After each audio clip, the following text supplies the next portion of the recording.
복습입니다 얘기하고 싶은데 우리 장로님이 기도로 복습을 다 하셨어요. 그래서 장로님이 기도하시면서 어저께 2시간 동안 얘기했던 거를 요약 정리를 쫙 다 하셨기 때문에 복습할 필요가 없을 것 같아요. 나중에 나가시면서 우리 장로님한테 커피 한 잔 잘 대접해 주십시오. 저희가 한 5일 동안 전체를 보려고 하는 것이 성경을 어떻게 성경답게 볼 수 있느냐는 그런 주제를 가지고, 어제는 저희가 성경을 보는 눈, 방법론, 아주 거창한 말이지만 어떻게 성경을 볼 것이 하는 방법론에 대해서 쭉 한번 개요를 살펴보고, 그러면 우리가 이제는 성경은 하나님의 말씀이니까 우리가 하나님의 관점에서 한번 보자 하는 식의 얘기를 했습니다. 그러면 오늘은 그러면 내용이 뭐냐 하는 거죠. 전체적인 내용이 뭐냐.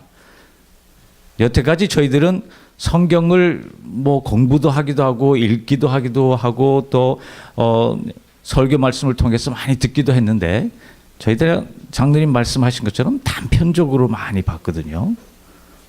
그러니까 성경을 우리 특별히 개신교는 66권이니까 66권 전체를 통해서 큰 그림이 뭐냐 하는 것을 한번 생각해 보려고 하는 겁니다. 그러니까 여러분들이 가지고 계셨던 것들, 여러분들이 이미 벌써 알고 계셨던 것을 버리지 마시고, 저는 나름대로 그것을 이제 고리를 엮어서 그림을 그리는 거죠. 그러니까 오늘은 큰 그림 그리기. 그러니까 여러분들이 어디서 이제 그림 그리실 때 처음에 이제 그림 그릴 때 수채 하나 이런 거 그릴 때 처음에 밑그림을 먼저 그리잖아요. 크게 큰 획으로 밑그림을 그리죠. 그런 다음에는 이제 내일하고 모레는 그 중에 특별한 하나의 주제를 가지고 이렇게 꿰는 작업을 하는 거고요. 그다음에 그러면 그 그림의 가장 포커스가 뭐냐를 얘기할 때 기독교인은 예수 그리스도죠. 그러니까 그 포커스를 이제 목요일 날 하려고 하는 겁니다. 그러니까 지금 이제 순차적으로 이렇게 오늘 잘 밟아가고 있는 겁니다. 그러다 보니까 오늘은 어떻게 보면 인포메이션이 많이 알고 있어야 돼요. 옛날 속대 보면 소도 언덕이 있어야 비빈다고 하잖아요. 그러니까 인포메이션을 많이 알고 있어야지 그 인포메이션이 어떻게 서로 연관되는가 하는 것을 볼 수가 있는 거죠. 그러니까 여태까지 알고 계셨던 것, 제가 퀴즈도 한번 할 수도 있고요. 또 물어보기도 할 겁니다. 그러니까 여러분들이 이렇게 대답을 해 주시면 참 좋겠어요. 그러면 강의하고 또 월요일 날 이제 새로운 한 주간 시작되셨는데 몸도 피곤하실 텐데 또 재미있게 오늘 시간을 보내도록 하겠습니다. 그거 할 때 3가지를 오늘 하려고 해요. 제일 첫 번째는 구약 성경에서 한 나무, 그러니까 한 성경 단위 아니면 성경 구절을 가지고 또 신약의 비슷한 유사한 그런 성경 구절을 가지고 서로 비교를 먼저 해볼 겁니다. 그래서 개체적인 것을 가지고 비교해 봐서 공통점이 뭐고 차이점이 뭔가를 살펴보면서 그러면 대충 성경 전체가, 구약과 신약 전체가 이러한 내용일 것 같다라고 하는 감을 먼저 잡는 거예요. 그것이 첫 번째로 할 거고요. 두 번째는 그 감 잡은 것을 가지고 이제 전체적으로 성경이 나타나고 있는 구조, 그 구조를 저는 유기적 구조라고 얘기합니다. 유기적 구조라고 하는 것은 죽어 있는 구조가 아니죠. 살아 있는 거예요. 하나님의 말씀은 살아 있고 활동력이 있어서 10년 것을 쫓겨도 남다라고 고백은 하는데, 공부할 때는 그렇게 공부를 안 해요. 공부할 때는 다 죽은 동물처럼 착착착 자르기만 하거든요. 그러면 안 되죠. 하나님의 말씀이 살아서 우리에게 어떻게 도전하고 어떻게 우리에게 다가오는가를 느낄 수가 있어야 된다는 거죠. 그것을 이제 구약에 특별히 유대 사람들이 생각하던 그런 방식과, 캐톨릭은 제가 넘어가겠습니다. 왜냐하면 여기 캐톨릭이 안 계시니까. 캐톨릭이 또 우리가 얘기하는 외경이라는 거 있죠. 외경이 많은데 또 거기 보면 또 여러 가지 얘기가 나와요. 그러니까 외경은 얘기를 안 하고, 그다음에 구약을 얘기를 하고, 그다음에는 개신교에서 얘기하는 구약과 신약을 얘기를 하겠습니다. 어떤 분은 외경? 그게 뭐지? 이제 그런 인포메이션들을 이제 가지고 계시면 얘기할 때 어떻게 그런 잘 풀어나갈 수 있을 것 같아요. 그렇게 얘기하고 그런 이제 전체적인 구조죠. 그 중에 그다음에 세 번째로 할 거는 그러면 모세오경. 모세오경이라고 여러분들 많이 들어보셨죠? 구약의 제일 처음에 창세기부터 신명기까지 5권을 모세오경이라고 얘기하는데 그럼 모세오경 안에서는 어떻게 유기적인 구조가 있는가를 한번 살펴보는 거예요. 그러니까 전체 큰 그림을 그리고 그다음에 또 하나의 그 예로 중간 그림을 한번 그려보는 거예요. 그러면 이제 여러분들이 저렇게 그림을 그리는구나 배우시면 나름대로 이제 성경을 공부하시면서 연구하시면서 나도 한번 그림을 그려보자. 그것이 처음에는 좀 힘들 거예요. 그러나 그렇게 하다 보면 하나님의 말씀을 말씀으로 읽어가는데 내가 지금 그렇게 가고 있다 하는 걸 느끼게 되는 거죠. 듣는 것으로만 끝나지 마시고 이제 듣고서 나도 그렇게 한번 해봐야죠. 그렇게 하다가 조금 안 되면 구역에서 아니면 목사님들에게 해서 다시 한번 해서 계속해서 우리가 성장해 가는 거죠. 자전거 탈 때 어린아이가 첫 번째부터 자전거 잘 타는 거 아니지 않습니까? 보조바퀴를 달고 누가 집에서 해주고 그 다음에 자전거 타기 시작하고 그런 식으로 해서 조금씩 성경을 연구하는 것을 우리 스스로 배워가는 겁니다. 그렇죠? 자, 그 세 가지를 큰 거를 여러분들이 하겠어요. 그러니까 첫 번째 구약 성경에서 한 특별한 성경 그 이야기를 잡아봤습니다. 그것이 뭐냐면 이사야서 5장 1절서부터 7절까지예요. 그러니까 여기 계신 분들은 이사야서 5장 1절서부터 7절까지 지금 찾으셔서 막 읽으세요. 그다음에 이쪽에 계신 분들은 누가복음 13장 6절에서부터 9절까지입니다. 누가복음 13장 6절서부터 9절까지 찾으셔서 막 읽어보세요. 읽고서 이 얘기가 뭔가 생각을 하세요.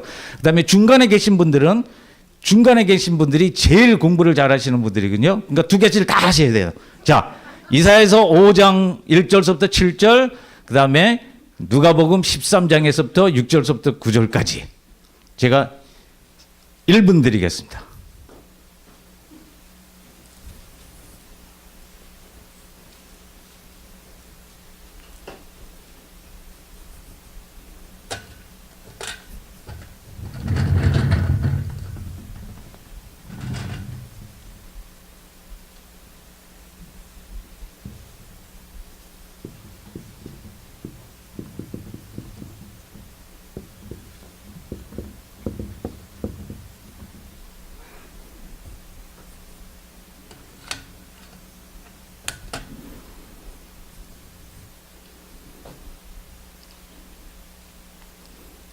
자, 다 읽으셨죠?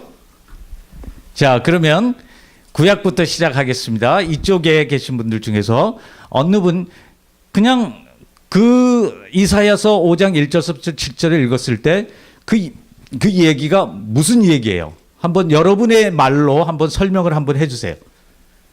자신 있게 공부하는 거니까.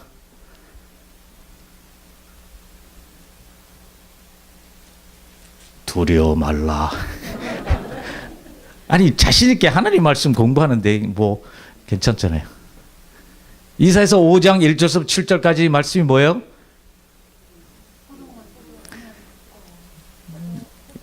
포도원의 노래라고 거기에 이렇게 제목이 적혀 있는데 그 내용이 뭐냐? 그러니까 어떤 사람이 과수원의 포도원에서 더 좋은 열매를 맺기 위해서 열심히 많이 일하고 땀 흘려서 일하고 노력을 많이 했어요.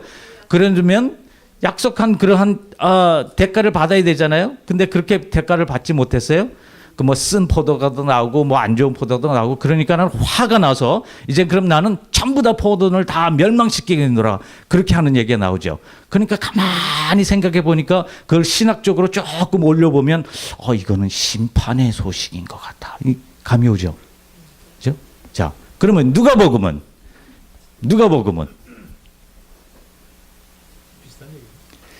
비슷한 얘기인데 말로 한번 해보세요. 그러면서도 또 틀린 게 있거든요. 근데 그거를 이제 공부로 잡아내자는 거죠.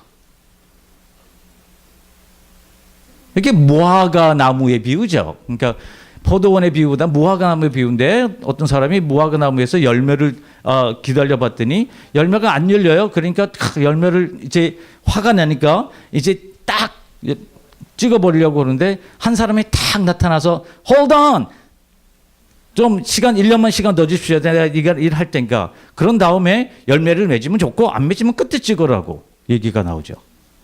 그러니까 거기 보면 뭘 심판을 하는 것 같기도 한데 뭐 또 찬스가 한 번 더 있는 것 같기도 하고 조금 비슷한 얘기면서도 좀 다른 얘기가 감이 오잖아요. 자, 그러면 이제 중간에 계신 분들이 얘기를 합니다. 공통점이 뭘까요? 이사야서에서 얘기하는 것과 누가복음이 얘기하는 것의 공통점을 얘기해 보세요. 아, 너무 신학적으로 빨리 가고 있어요. 너무 지금부터 지금 아직 어린애가 보조받기도 안 되고 자전거를 타지도 못했는데 지금 사이클링 올림픽 가려고 지금 하고 있어요. 그렇게 하지 말고 아주 기본적으로. 그렇죠? 열매가 없다는 거죠. 그러니까 이쪽은 구약은 원했던 열매가 나타나지 않고 신약의 얘기는 열매가 아주 없었고 그러니까 조금 틀리다 하더라도 결과적으로는 주인이 원하는 열매는 없었다는 거죠. 오, 그 좋은 얘기. 또 공통점 또.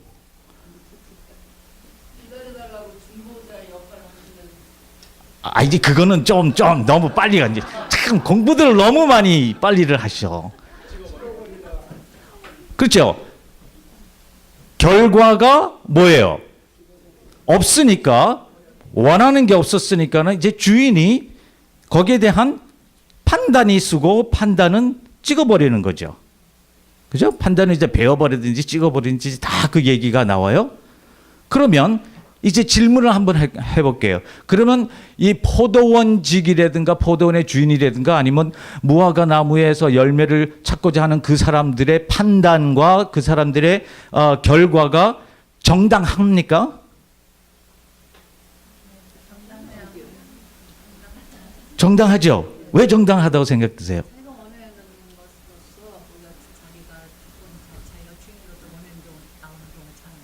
그렇죠. 그리고 또 그럼 주인이면서 그냥 가만히 있어서 될 대로 되라 그런 거 아니잖아요. 구약에 보니까 얼마나 일을 많이 했어요. 그죠? 수고를 많이 했죠. 거기서 그 포도나무를 찾을 때도 제일 최상의 것으로 찾고 밭도 갈고요. 망대도 세우고요. 와인 프레스도 만들고요. 정말로 땀을 흘려가지고 열심히 일을 했거든요. 그러니까 좋은 열매 얻는 거는 당연한데 그러지 못했을 때 벌하겠다 한 것은 정당한 행위죠. 우리가 이해할 수 있어요. 정의, 그죠? justice가 거기에 나오는 거고. 그 다음에 이쪽은 말 들어보면 지금까지 걸음도 안 되고 드럽하지도 않아요. 그렇죠. 여기서는 신약에서 나오는 그 무화과 비유는 그런 얘기는 하나도 없었어요. 그냥 찾아와서 결과가 있는가 없는가 보는 거죠. 그죠? 그러니까 거기서 조금 차이가 나오는 거죠.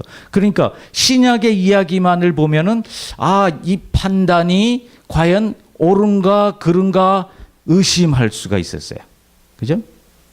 구약에 나오는 이 얘기하고 비교해 봐서 보면은 조금 판단이 옳을 수도 있겠구나라고 조금 기울어지지만 그 판단을 신약에 있는 얘기만 가지고서는 정확하게 할 수 없다는 거죠.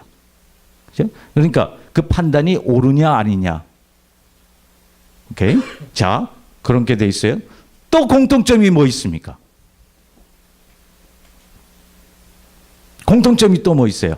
아주 기본적인 공통점. 예, 포도원 이건 포도원이고 무화과 나무고 이건 농사지요. 농업적인 상글. 포도원 한번 갖고 보신 적 있어요? 무화과 한번 갖고 보신 적 있어요? 우리하고는 굉장히 틀린 이야기거든요. 그러니까 농부의 그런 안타까운 마음 그런 거 우리 모르거든요. 근데 이런 것들을 유대의 사회의 그런 배경에서 보면 그들은 그것이 필수거든요. 농경 사회거든요. 그러니까 이것이 어떻게 특별한 이야기가 아니라 그들이 살고 있는 그러한 환경 속에서 모든 사람들이 이해할 수 있는 그런 이야기, 그런 이야기라는 거죠. 아주 뭐 특별한 이야기가 아니고 모든 사람들이 다 공감할 수 있는 그런 이야기를 가지고 비교를 하게 하는 거죠. 자, 공통점은 됐으면 그럼 이제 틀린 점이 뭐 있을까요? 이제 틀린 점은 우리는 틀린 점 찾기를 제일 좋아해. 공통점보다는. 틀린 점.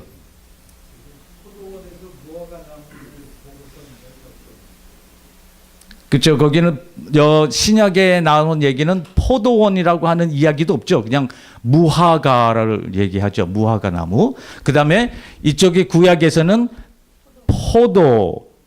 포도나무죠. 포도나무하고 무화과 나무를 비교를 해보면 어떤 게 더 비싸요? 당연히죠. 포도가 굉장히 비싸고 무화과 나무는 이거는 있으나 없으나 마나한 거예요. 그러니까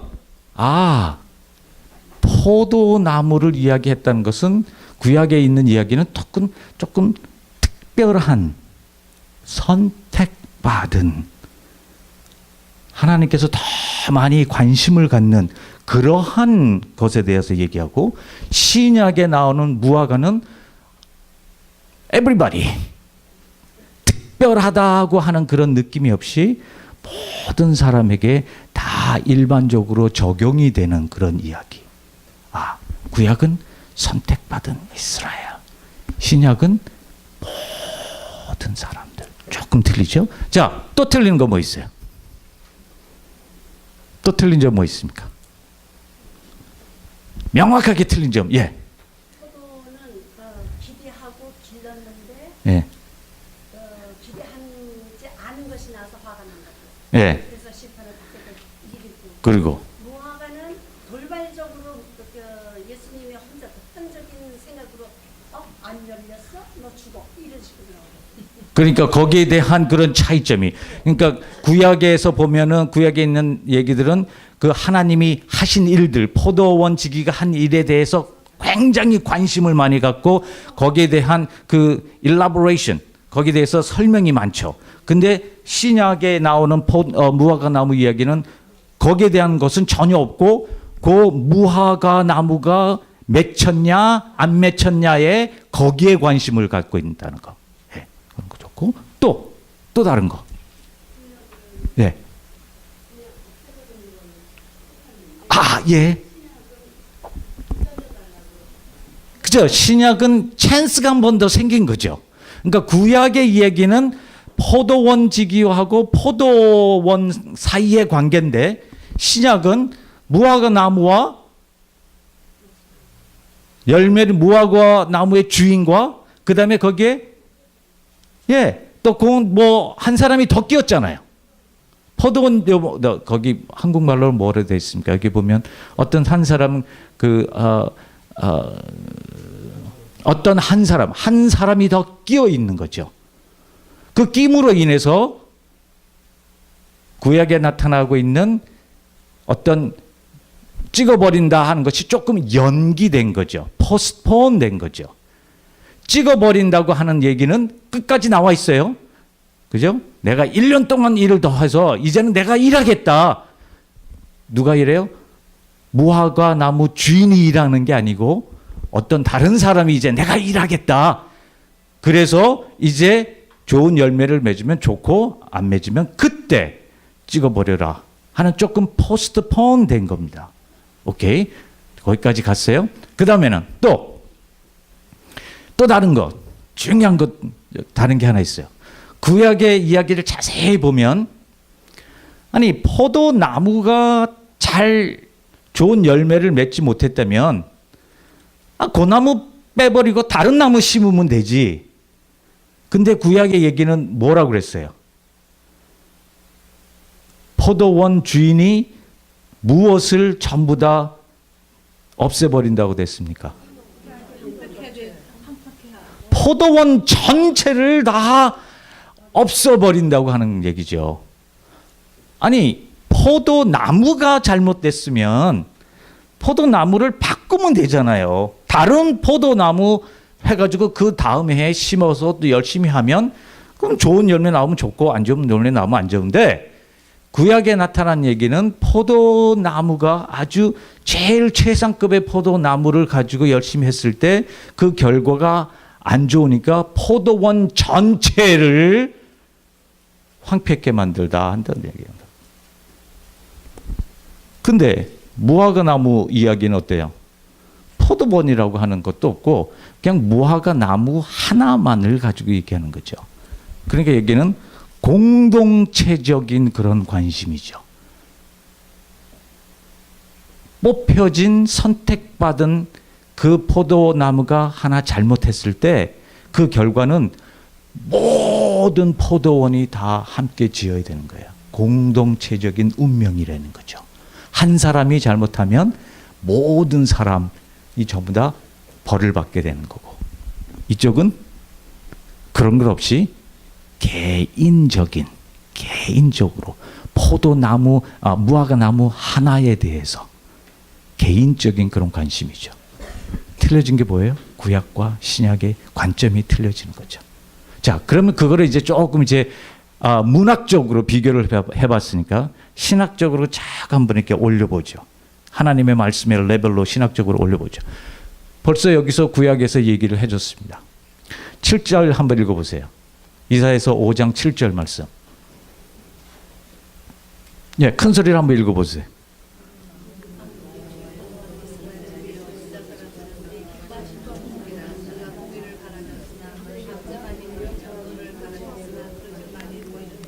그러면 포도원 그 주인은 누구예요? 만군의 여호와라. 그 다음에는 그런 아주 포도원 그 주인이 고른 최상의 그런 포도나무는 뭐예요? 이스라엘 백성들이죠. 이스라엘 백성인 것은 선택받은 민족이죠. 그 다음에 거기 또 유다가 또 나오죠. 그죠? 그러니까 이스라엘 백성들 중에서도 또 선택받은 백성들이 나오고요. 그 다음에는 그 열매 중에서 무슨 열매를 하나님이 원하셨어요? 공의와 의로움을 원하셨는데 결과로 정도 나타나는 건 뭡니까? 포악함과 울부짖음, cry out이 나타난 거죠. 자, 그 뭐예요? 구약에 있는 얘기를 이제 얘기로 합니다.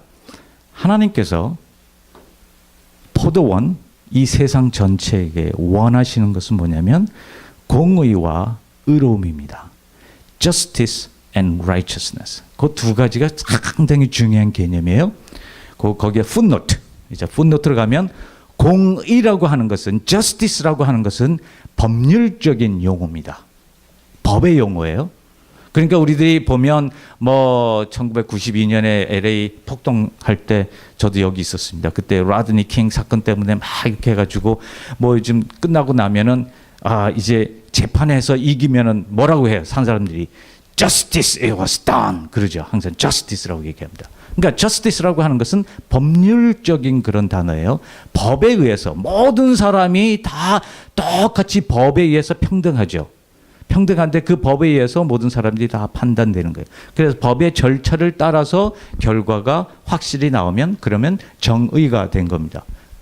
의롭다, righteousness는 그것보다 한 걸음 한 수 위에요. 그것은 뭐냐면 의롭다고 하는 것은 하나님의 법에 맞는 거예요. 하나님의 법은 우리 인간의 법과는 틀려요. 왜? 특별히 예언서에 보면 하나님의 법은 뭐냐면 하나님께서 약한 자를 더 사랑하시잖아요. 그죠? 하나님은 가난하고 궁핍하고 과부나 고아나 이방인들에게 더 관심을 가져주잖아요. 그것이 하나님의 법이거든요.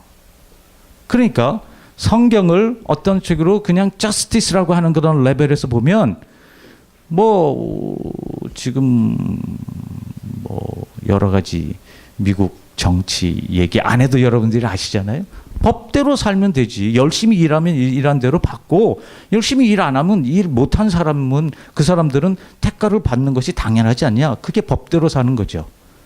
그러나 하나님을 믿는 사람들은 그것보다 더 높아서, 설령 그렇지 못한다 하여도 사회 속에서 소외되고 사회 속에서 어려운 사람들까지도 품어줘야 하는 그런 사람, 그것이 바로 하나님의 의로우심입니다. 하나님이 법대로 우리에게 하신다고 하면 우리 중에서 살 사람이 누구 있어요? 살 사람이 하나도 없잖아요.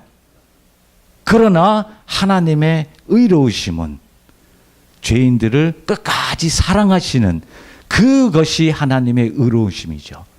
그러니까 우리가 가지고 있는 정의를 버리라고 하는 것이 아니에요. 항상 우리는 이분론 쪽으로 이도 오어를 얘기하거든요. 근데 성경에 보면 이도 오어가 아니죠. 두 개 다 하나님이 원하시는 거죠. 법은 법대로 하고, 그러면서도 공의도 있어야 되고 공평성도 있어야 되고 정당성도 있어야 되고, 하지만 그것보다 더 넓게, 더 크게 하나님의 법 속에서 의로움을 찾아가는 것, 그것이 하나님이 이 세상에게 원하시는 것이다 이거죠. 그것을 위해서 하나님이 얼마나 많은 일을 하셨어요. 하나님이 이스라엘 백성들을 선택하셨죠. 모든 열방 중에서 선택하셨죠. 이스라엘 민족으로 하여금 복의 근원이 되게끔 만들어 주셨죠. 이스라엘 민족에게 약속의 땅을 허락하셨죠. 이스라엘 민족에게 하나님의 법을 주셨죠. 시내산에서 이스라엘 민족에게 왕을 세우셨죠. 제사장을 세우셨죠. 예언자를 세우셨죠. 하나님이 얼마나 많은 일을 하셨어요, 구약에 보면. 그러나 결국 이스라엘 백성은 그런 하나님의 공의와 하나님의 의로움을 실행하지 못했다는 거죠. 그것이 바로 이런 구약 쪽에서 볼 때 신약의 무화과 나무 비유를 또한 신학적으로 옮겨서 생각할 수가 있어요. 그러니까 신약의 무화과 나무 비유 얘기는 하나님이 어떻게 하셨는가 하는 얘기는 전혀 하나도 없죠. 왜? 그거는 이미 벌써 구약에 다 얘기가 나왔으니까. 그래서 구약에 다 나와 있는 것을 이걸 토대로 해서 무화과 나무를 볼 때 하나님께서 열매를 보시는데, 이제는 인디비주얼하게 공동체의 그런 어떠한 그런 리스폰시빌리티가 아니고, 책임이 아니고 인디비주얼하게 각 사람과의 퍼스널한 릴레이션십이에요. 그러니까 구약에서 보면 우리 엄마 아빠지가 잘하면 나도 덩달아 잘 복받아요. 성경에 그래 나왔죠. 너희가 잘하면 1000대까지 복을 주겠노라. 이게 얘기 나오죠. 잘못하면 3세대까지 벌하겠더라. 이렇게 나오잖아요. 그게 구약의 공동체적인 그러한 사고방식이죠. 근데 신약에 와서는 그렇지 않습니다. 한 사람 한 사람. 결국 문제는 하나님과 나 사이의 문제죠.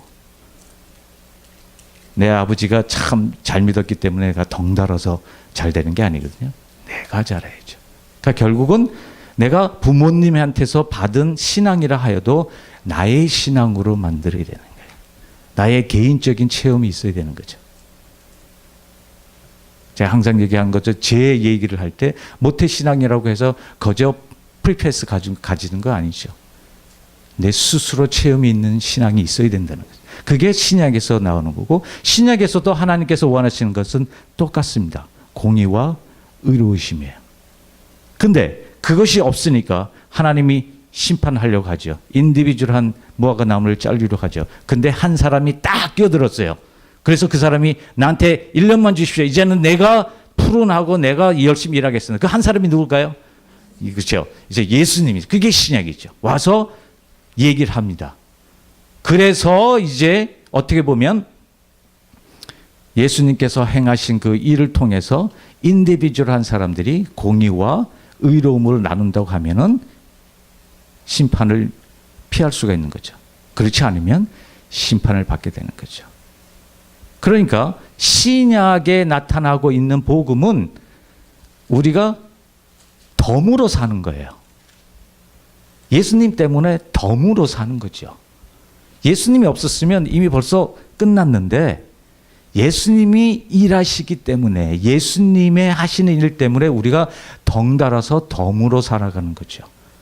그렇다고 해서 우리가 개인적으로 공의와 의로움을 그런 열매를 맺지 못하면 안 되는 거죠. 그죠? 예수님께서 하신 그런 일을 통해서 우리도 공의와 의로움을 맺어야 한다 하는 거죠. 그래서 최후의 심판은 아직도 있다는 겁니다. 어떻게 보면 복음의 소식은 second chance. 하나님께서 우리에게 second chance 주셨어. 근데 그게 기쁜 소식이죠. 그 복음의 뒷면을 보면 이 second chance가 last chance. 조금 더 지나가서 예수님이 한 번 또 나타나셔가지고 또 일하실까요? 십자가상에 못 박혀 죽으시고 또 하실 것 같아요? 아니잖아요. 그죠? 그러니까 시간이 없어요. 복음은 urgent한 겁니다. 긴급한 거예요. 앰뷸런스가 갈 때 다른 차들이 다 쓰잖아요. 그것처럼 긴박한 거예요. 제가 다른 예를 들 때 지금 저희들이 하는 거 굉장히 중요한 이야기 하잖아요. 그런데 여러분들이 화장실을 가야 된다. 긴박한 거거든요. 가셔야지. 그죠? 중요한 것과 긴박한 것, important한 것과 urgent한 것.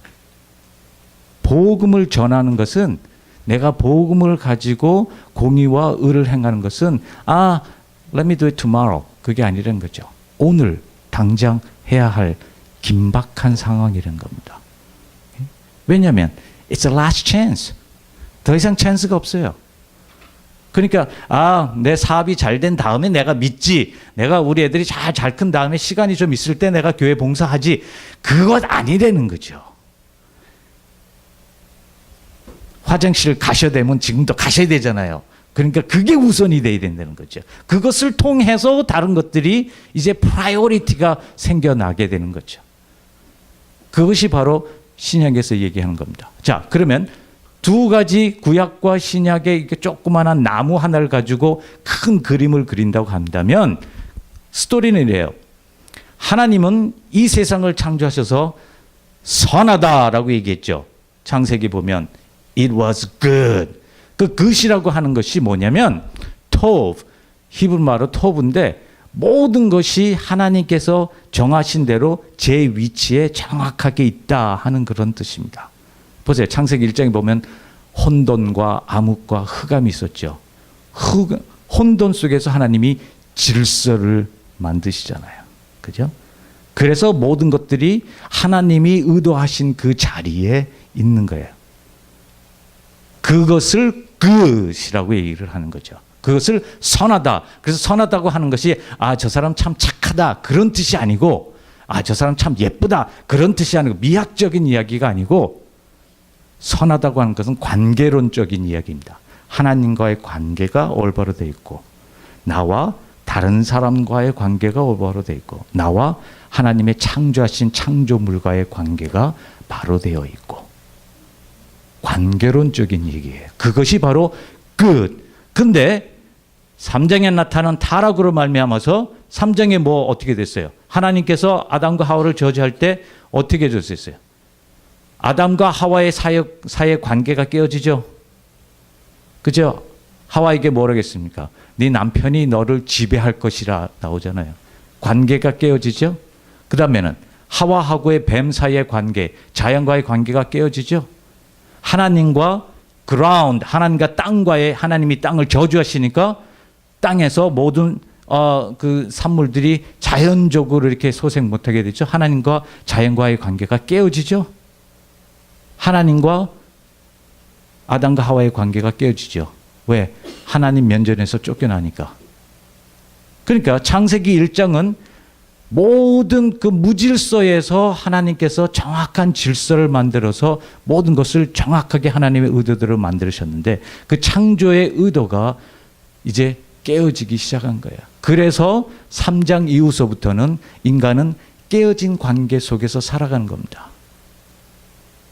그것을 회복하는 것이 다름 아닌 십계명이에요. 십계명 얘기. 그거는 수요일 날 강의를 하겠습니다. 그러니까 수요일 날 오셔야 돼.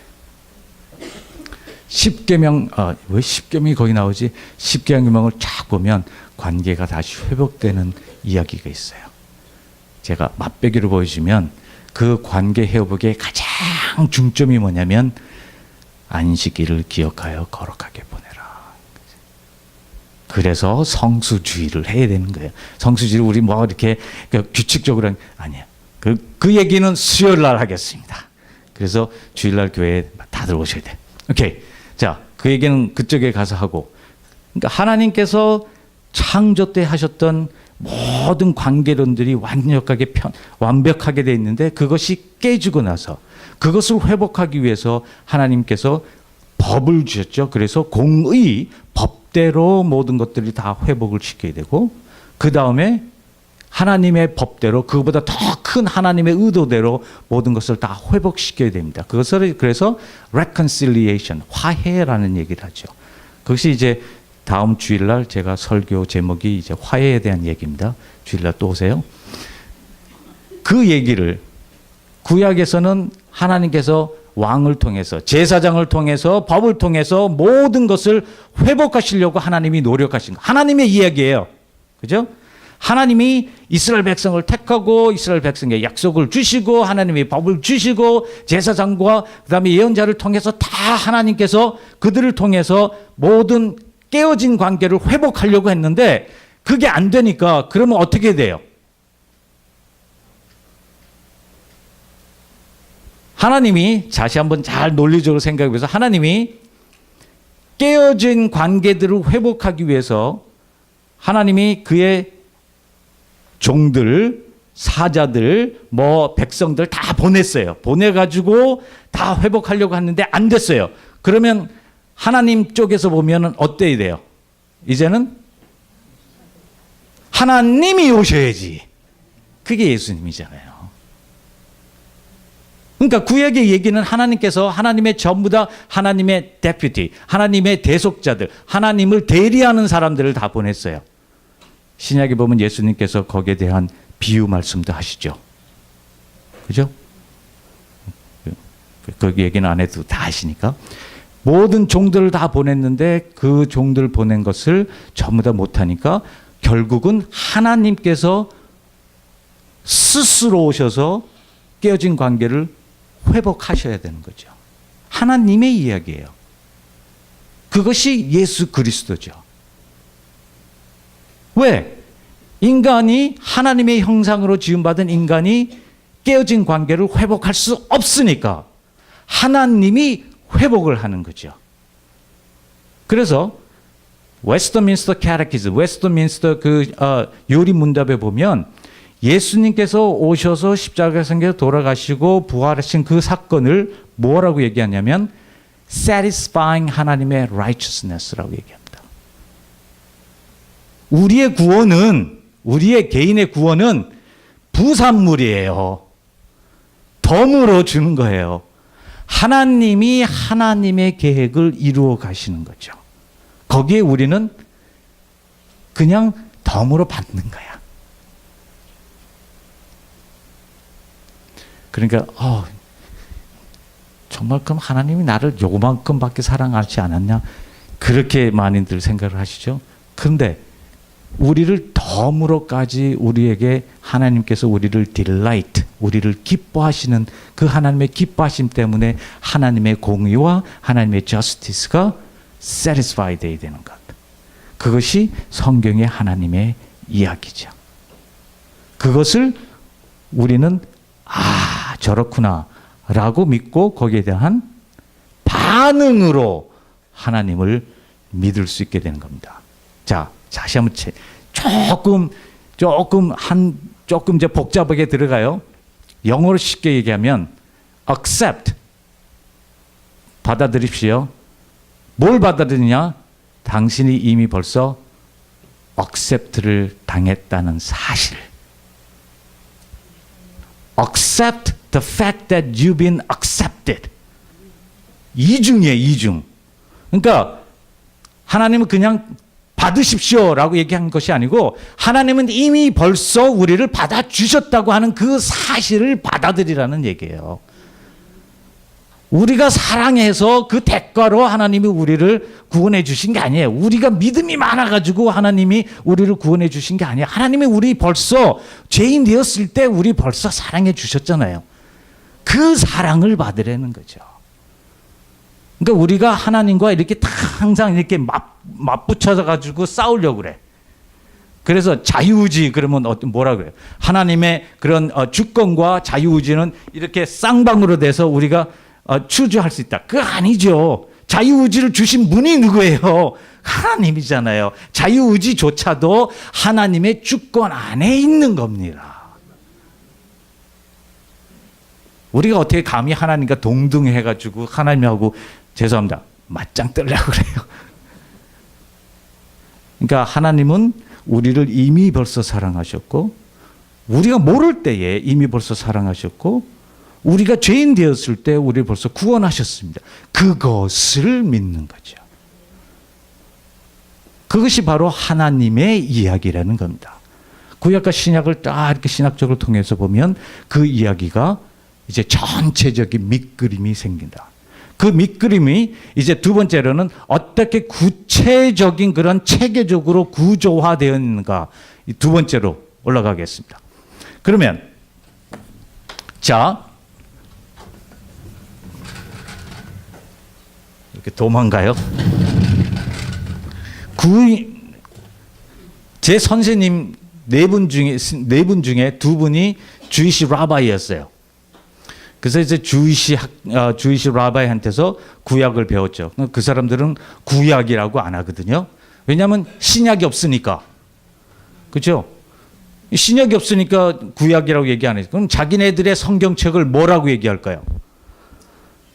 토라라고 얘기하는 것은 아주 한 부분만을 얘기해요. 그래서 거기 제가 놔둔 게 있습니다. 그것을 T, N, K 에서 기본적인 영어 그 바울을 모음을 집어넣어서 타낙이라고 이렇게 얘기를 합니다. 이 T라고 하는 것이 이제 토라라고 얘기하는데 많은 분들이 토라를 그냥 법이라고 얘기하는 그거는 조금 아주 리미트되어 있는 거예요. 아주 쉽게 풀면 토라라고 하는 것은 쉽게 말하면 가르침, 법보다는 더 큰 의미, 가르침 아니면 guidance, teaching, instruction 그러한 좀 넓은 그런 의미가 있어요. 그러면 이 토라가 지금 우리가 가지고 있는 게 뭐냐면 모세오경이죠. 창세기서부터 신명기까지 이제 인포메이션을 얘기합니다. 그다음 N은 제가 여러분에게 나눠준 것처럼 느비임이라고 해서 그것을 영어로 번역하면 프로페시예요. 예언자예요. 예언자. 예언서. 그 예언서가 어디서부터 시작되냐면 여호수아서부터 열왕기하까지 됩니다. 그러니까 구약 성경은 열왕기상, 열왕기하가 없어요. 그냥 Kings 해가지고 끝나지만 우리 표현을 쉽게 얘기하면 여호수아에서부터 열왕기하까지예요. 그럼 이스라엘 사람들에는 역사서가 없는가? 그렇죠. 이스라엘 사람들의 관점에서는 이스라엘 역사 전체가 하나님의 예언적인 그런 계시적인 관점에서 그들의 민족적 역사를 생각하는 거예요. 자, 그리고 K라고 하는 것은 케투빔이라고 해서 나와서 걔는 우리나라 말로 하면 성문서. 그다음에 근데 그 K라고 하는 것의 가장 근본적인 그런 어원 뜻은 miscellaneous. 그러니까 잡동사니들. 그러니까 하나님의 가르침과 하나님의 그 예언서에 들어가지 못하는 모든 것 함께 다 통틀어서 그런 식으로 얘기하는데 그러면 조금 이상하니까 그래서 조금 좋은 말로 쓰기 위해서 성문서, 거룩한 문서 이렇게 얘기를 하죠. 이 성문서에서 제일 처음으로 시작되는 것이 시편입니다. 시편에서 쭉 마지막으로 가는 것이 자 여기가 퀴즈가 있어요. 구약 유대 사람들이 자기네 성경을 타낙이라고 얘기해서 이 구조가 이렇게 돼 있어요. 토라가 먼저 있고 그다음에 예언서가 있고 그다음에는 성문서가 있는데 그럼 성문서의 맨 마지막이 뭘까요?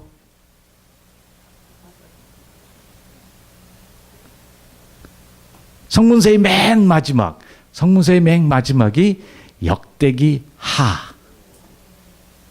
그러니까 주이시 사람들의, 유대 사람들의 경제는 맨 마지막이 역대기 하. 그게 맨 마지막입니다. 왜 중요하냐? 역대기 하 지금 찾아보세요. 역대기 하 36장.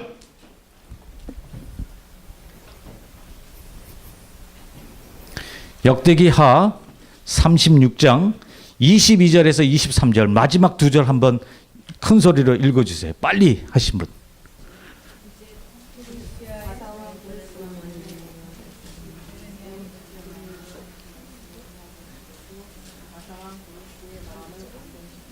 예, 36장 역대기 하 36장 22절과 23절 거기 보면 페르사 왕 고레스 왕 그때 원년에 예레미야의 예언에 완성하기 위해서 하나님께서 이스라엘 백성을 다시 한번 포로에서 바벨론 포로에서 해방시켜서 돌아오게끔 만들죠.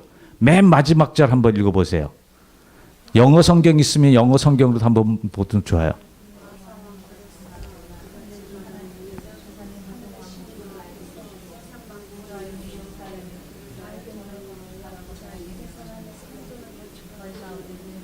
예루살렘의 성전을 건축하기 위해서 고레스 왕이 전부 다 해방시켜서 올라가라 그러죠.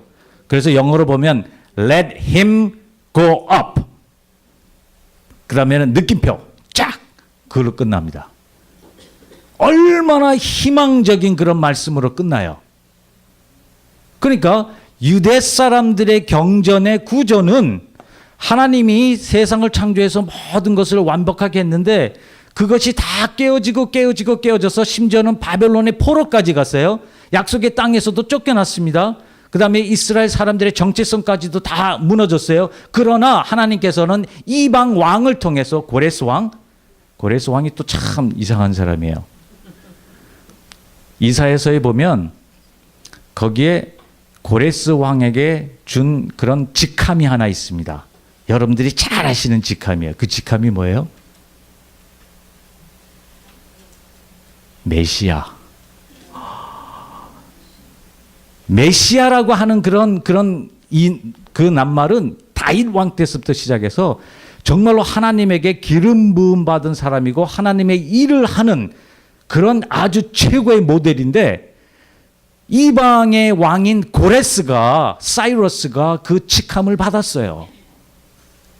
그러니까 하나님은 이스라엘의 왕일 뿐만 아니라 하나님은 고레스 왕까지도 페르시아의 고레스 왕까지도 들어서 쓰실 수 있는 만군의 여호와라는 것을 이사야는 얘기를 하죠.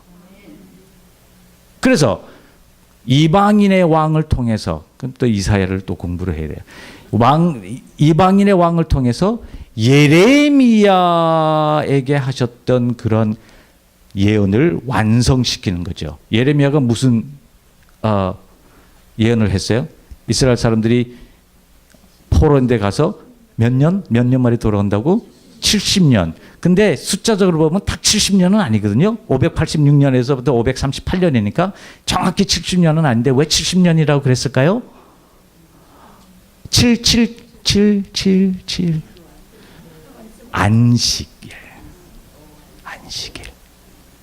70년이라고 하는 것은 땅이 쉬어야 돼. 이스라엘 백성이 잘못했잖아요. 그러면은 땅이 더러워져요. 땅이 오염되니까 땅이 토해내. 그래서 이스라엘 백성들이 땅에서 쫓겨서 바벨론 땅으로 간 거예요. 그러니까 땅의 안식. 하나님의 나라의 안식.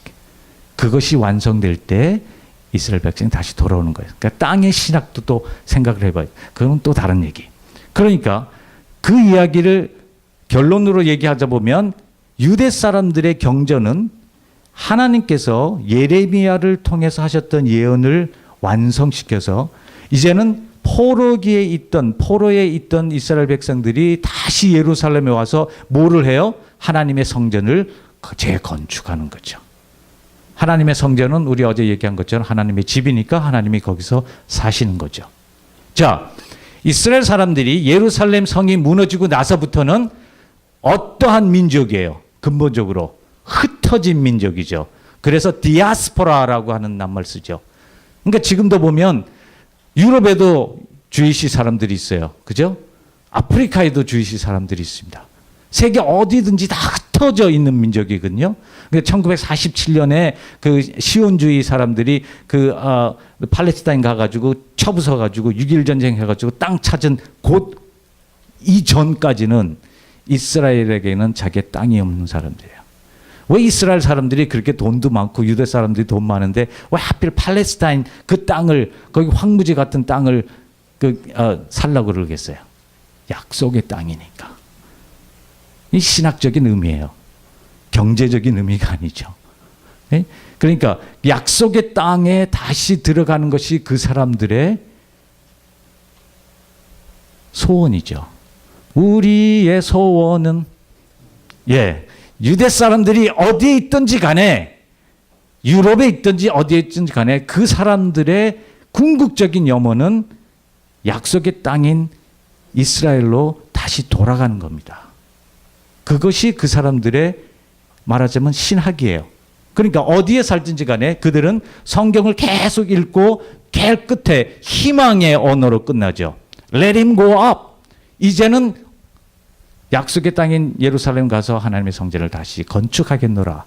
그래서 그 사람들이 이제 건배할 때 우리 한국 분들을 건배할 때 어떻게 건배합니까?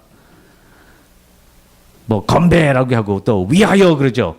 주이시 사람들이 유대 사람들이 건배할 때 건배 딱 한 다음에 잔을 딱 떨어뜨려서 깨트려요. 뭐라고 하시는지 아십니까?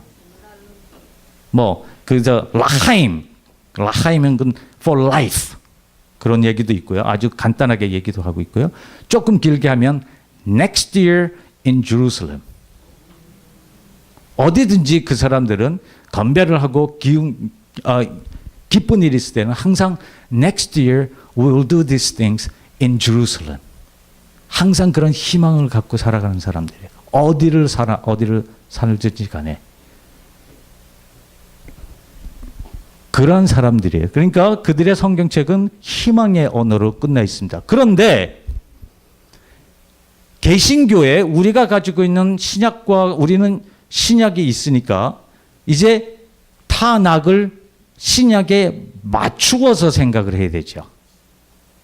그러면 우리는 신약이 있고 구약이 있습니다. 구약의 맨 마지막 장이 뭐예요? 맨 마지막 책이 뭡니까? 말라기서거든요. 말라기서 맨 마지막 장 4장 한번 읽어보세요. 말라기서 4장 5절인가 6절이에요. 5절 6절이 마지막 절일 거예요. 한번 읽어보세요. 그럼 구약은 어떻게 맨 마지막을 마감하고 있는가? 한번 읽어보세요. 4장 맨 마지막 2절 5절인가 5절 6절. 예. 5절하고 6절하고.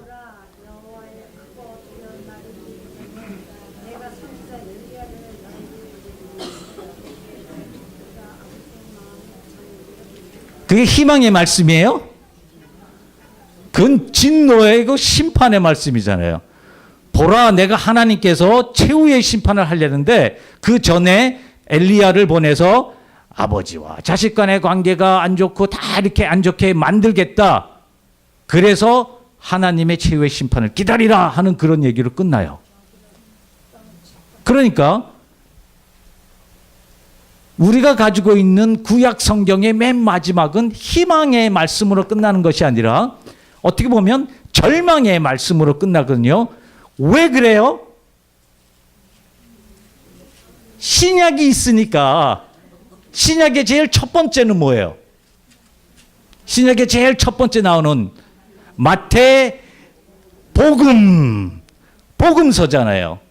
가스펠, 복음서의 가장 중요한 게 뭐예요? 세컨드 찬스 주셨잖아요. 무화과 나무에서. 그리스도의 죽으심과 부활을 통해서 우리에게 희망을 주신 거죠. 그러니까 기쁨의 소식이잖아요. 그러니까 신약이 기쁨의 소식으로 시작되니까 구약은 절망의 소식으로 끝나야지 신약에서 기쁨의 소식으로 짜잔! 생각이 됐어요? 연결이 되잖아요. 그죠? 그러니까 기독교인들은 신약을 네 가지 구조로 생각하고 있습니다. 첫 번째 복음서예요. 그 다음에는 복음서 끝나고 나서 무슨 서가 나와요? 복음서 다음에는 뭐에 있어요? 마태, 마가, 누가, 요한. 또 왜 하필 복음서가 4개밖에 없을까요? 복음서 하나만 있으면 좋겠는데 왜 4개가 있을까요? 아니면 성삼위일체에서 3개만 있으면 좋을 건데, 아니면 12지파, 12사도 12개가 있으면 좋을 텐데 왜 하필 4개만 있을까요? 그거는 목요일 날 얘기하겠습니다. 복음서가 있어요. 그 다음에 복음서 다음에는 무슨 얘기가 나와요? 사도행전이에요. 사도행전을 뭐라고 얘기합니까? 초대교회 역사서죠. 역사서.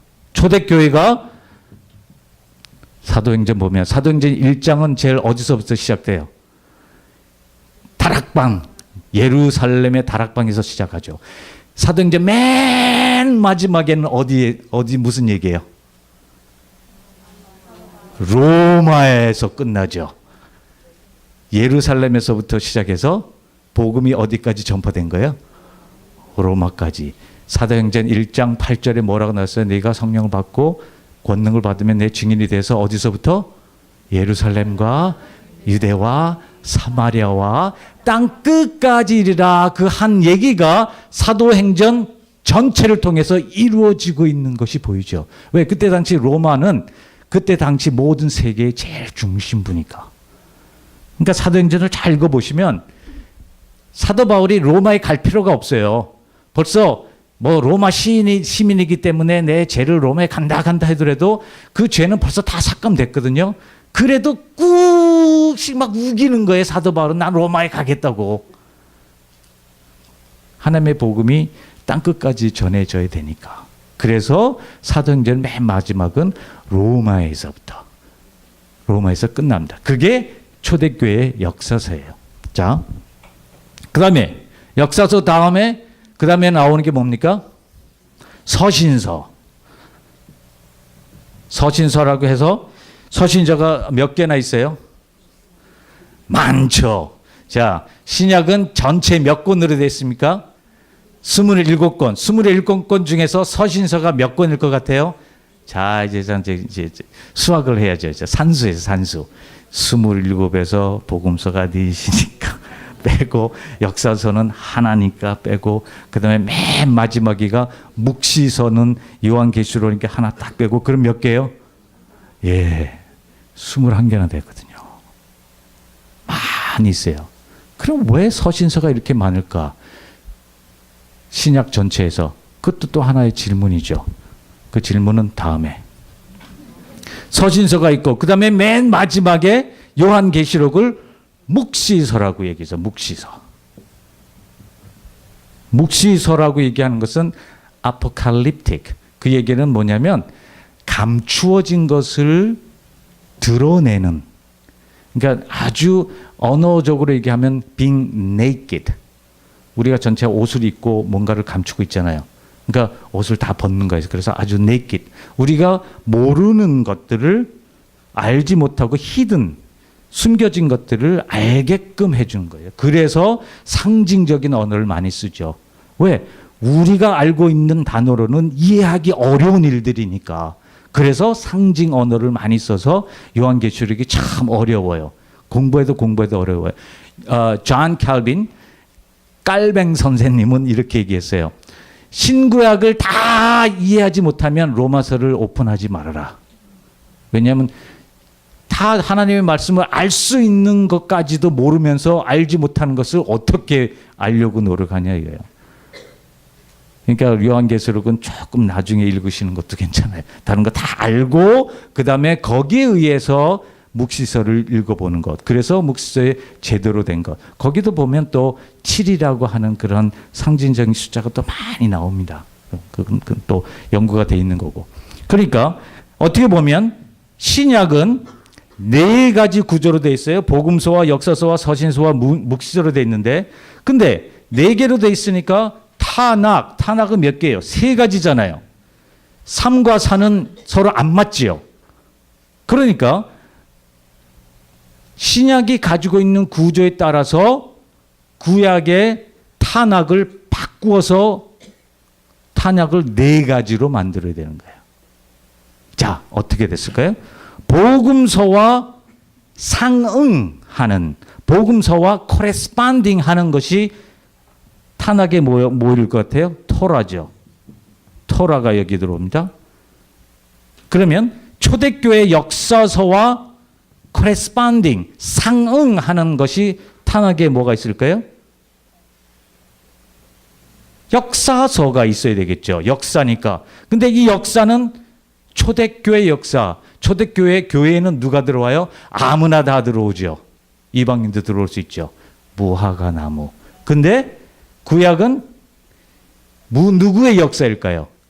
이스라엘의 역사죠. 한국의 역사가 아니라 선택받은 민족들의 역사라는 거죠. 그래서 이스라엘의 역사서가 어디까지 가냐면 여호수아에서부터 쭉 해서 에스라, 느헤미야, 역대기 상하까지 가는 거죠.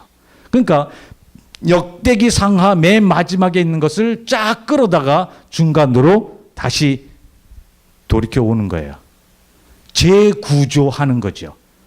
탄약을 다시 신약의 관점에서 재구조화하는 겁니다.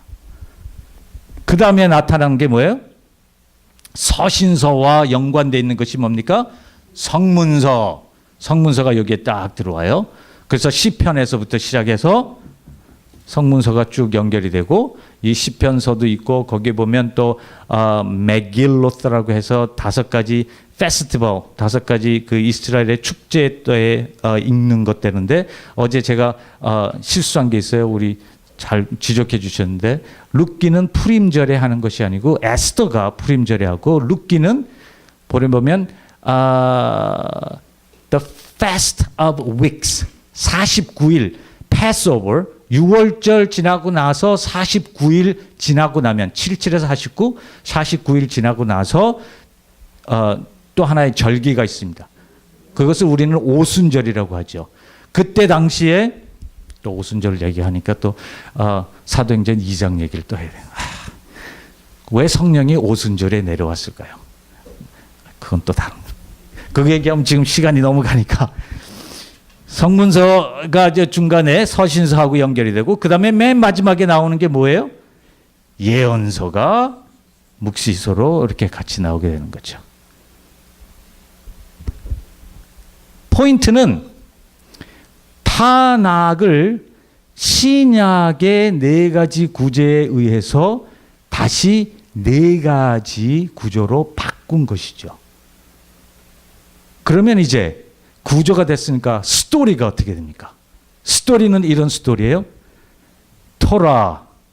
토라는 하나님께서 이 세상에 원하시는 블루프린트, 하나님이 원하시는 것이 무엇이냐 하는 것을 얘기해 주는 것이 토라입니다. 창조의 이야기겠죠. 선택의 이스라엘 민족이 있죠. 하나님의 법이 있죠. 특별히 십계명이 있죠. 2번이나 나오죠. 출애굽기하고 신명기하고. 그래서 하나님이 이 세상에게 의도하는 것이 뭐냐 하는 것을 정확하게 설명해 주는 것이 토라입니다. 그러면 이스라엘의 역사는 무슨 역사예요?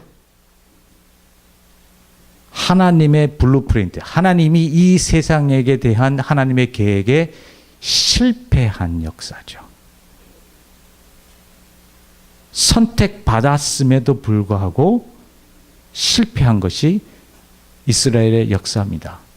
아까 우리 이사야서에서 나온 것처럼 하나님이 포도의 제일 좋은 나무를 심어서 하나님이 열심히 일하고 했지만 결과적으로 보면 포도나무가 바른 열매를 맺지 못한 것처럼 실패의 역사야. 그러면 성문서의 펑션, 기능은 뭡니까? 이스라엘 사람들이 실패했다고 해서 그 사람들이 선택받은 그런 위치에서 떨어져 나갑니까? 아니죠. 그런 사람들은 아직도 선택받았어요. 그러나 실패했어요. 그럼 어떻게 돼요? 그러면 어떻게 나의 실패를 가지고 살아가야 하는가 고민하는 것이 성문서입니다. 그러니까 시편을 보세요. 찬양이 있는 것 수도 있지만 시편의 3분의 1이 탄원시잖아요. 하나님이 안 계신 것처럼 느껴지죠. 내가 원수로부터 해서 내가 공격을 많이 받죠. 나는 어디로 갑니까? 주님만이 나의 피난처시라 하는 그런 게 돼요. 욥기서 왜 고통이 지혜서가 왜 거기 있어요? 하나님의 의로운 사람이지만 세상에 살보니까 고통과 힘듦이 있는. 그러니까 성문서는 이 신구약의 관점에서 보면 하나님의 백성으로서 실패했을 때 그 실패를 어떻게 극복하느냐 하는 것에 포커스를 두고 있습니다. 그러면 예언서는 어떠한 기능을 하고 있어요? 두 가지 기능을 하고 있습니다. 첫 번째 기능은 뭐냐면 왜 이스라엘 백성들이 실패했느냐 하는 것을 조목조목 얘기하는 거죠. 그것이 이스라엘 사회 악이든 아니면 우상 숭배든 뭐든지 간에 왜 하나님의 백성들이 하나님의 계획을 실행하지 못했느냐 하는 원인 제공을 분석해 주는 것이 예언서의 기능이에요. 그러니까 역사서는 이스라엘 백성들이 어떻게 실패했느냐 하는 것을 역사적으로 서술한 것이라고 한다면 예언서는 왜 실패했느냐 하는 것을 얘기했습니다. 그 다음에 또 한 가지는 예언서는 예언서, 그것은 하나님에게서부터 기름 부은 자 메시아가 하나님의 계획을 궁극적으로 실행할 것이다 하는 희망이죠. 그러니까 예언서를 공부할 때는 과거를 해석할 뿐만 아니라 미래를 조명하는 거죠. 예언서가 현재를 보면서 과거를 해석해서 미래를 보게 해주는 것이 예언서입니다. 예언서 전체가. 이사야가 가지고 있는 독특한 신학이 있어요. 호세아가 가지고 있는 독특한 신학이 다 있다고 하더라도 전체적인 그런 눈으로 보면 예언서가 바로 미래지향적, 과거를 재해석해서 미래의 하나님의 약속이 어떻게, 하나님의 계획이 어떻게 성립되는가 하는 것을 얘기하죠. 그 다음에 그럼 복음서는, 이 이야기를 계속 통해서 보면 복음서는 어떠한 역할을 해요?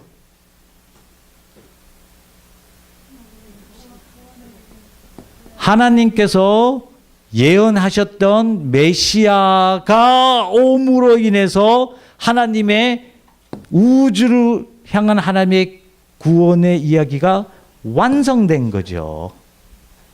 그러니까 예수님이 맨 마지막에 십자가에 돌아가시면서 뭐라고 얘기했어요? 다 이루었다. 그러시잖아요. 그럼 뭐 이루어졌다는 거예요? 하나님께서 행하셨던 하나님의 우주 만물에 대한 하나님의 계획을 예수님이 완성하신 거죠. 그것이 복음서예요. 그래서 이게 복음이라는 거예요. 복음이라는 것이 기쁜 소식인데 우리가 로또 당첨된 것도 기쁜 소식이죠. 근데 그걸 복음이라고는 안 그러잖아요. 그죠? 당첨돼도 좋지만 농담으로 저도 항상 하나님한테 이렇게 떼거지 쓸 때가 하나님, 지난번에 그 500 밀리언 그 슈퍼 로또가 있었잖아요. 그래서 하나님, 한 번도 사본 적은 없어요. 근데 하나님, 저 한 번 당첨 주면 저 조그마한 신학교 해서 전부 다 신학생들 학비 하나도 안 내고 정말 와서 먹고 자고 정말 성경 공부하고 그런 조그마한 신학교 하나 하겠습니다. 하나님 한번 해주실래요? 그렇게 한번 떼거지 쓴 적도 있어요. 근데 한 장도 아직 안 샀습니다. 그러니까 복음서는, 기쁨의 소식은 하나님께서 이 우주에 대한 하나님의 선, goodness, 공의와 정의가 실행된 것입니다. 그러면 신약에 나타난 역사서는 뭐예요? 이스라엘 역사서가 실패의 역사서라면, 실패라면 이건 초대교회는 성공의 역사잖아요. 복음이 예루살렘 다락방에서부터 시작해서 어디까지? 로마까지 복음이 전파됐죠. 성공의 역사죠. 그 다음에 신약에 나오는 서신서는 어떤 기능을 해요? 구약의 성문서가 그럼 실패를 어떻게 극복할 것인가에 대한 이야기를 한다면 서신서는 성공을 어떻게 잘 계속해서 유지하느냐 그 얘기죠.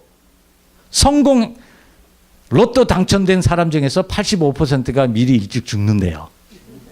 그 얘기 들어보셨죠? 왜 그래요? 갑자기 좋은 게 생겼으니까. 그러니까 성공도 잘 매니지를 해야 되는 거예요. 서신서가 왜 그렇게 많아요? 21, 이게 21권이라. 너희가 그리스도를 통해서 천국 시민이 됐지만 아직도 이 타락한 세상에서 살고 있잖아요. 그러니까 그 듀얼 아이덴티티를 어떻게 잘 해결해야 되느냐 하는 얘기죠. 인디비주얼하게, 개인적으로, 공동체적으로, 또한 국가적으로 어떻게 해야 되는가 하는 것을 얘기하는 것이 서신서예요. 그러면 묵시서는, 예언서는, 여기 보는 예언서가, 구약에 나타나는 예언서가 하나님께서 이야기하신 메시아가 미래에 와서 완성할 것이라고 한다면 요한계시록, 묵시서는 그 하나님의 스토리 속에서 어떤 거예요? 이루어진 건 여기 이루어졌고 다시 오실 예수님 완성하시는 거죠. 그죠? 재림을 통해서 파루시아 완성을 통해서 하나님의 이야기를 완성시키는 거죠. 이게 큰 그림이라는 거죠.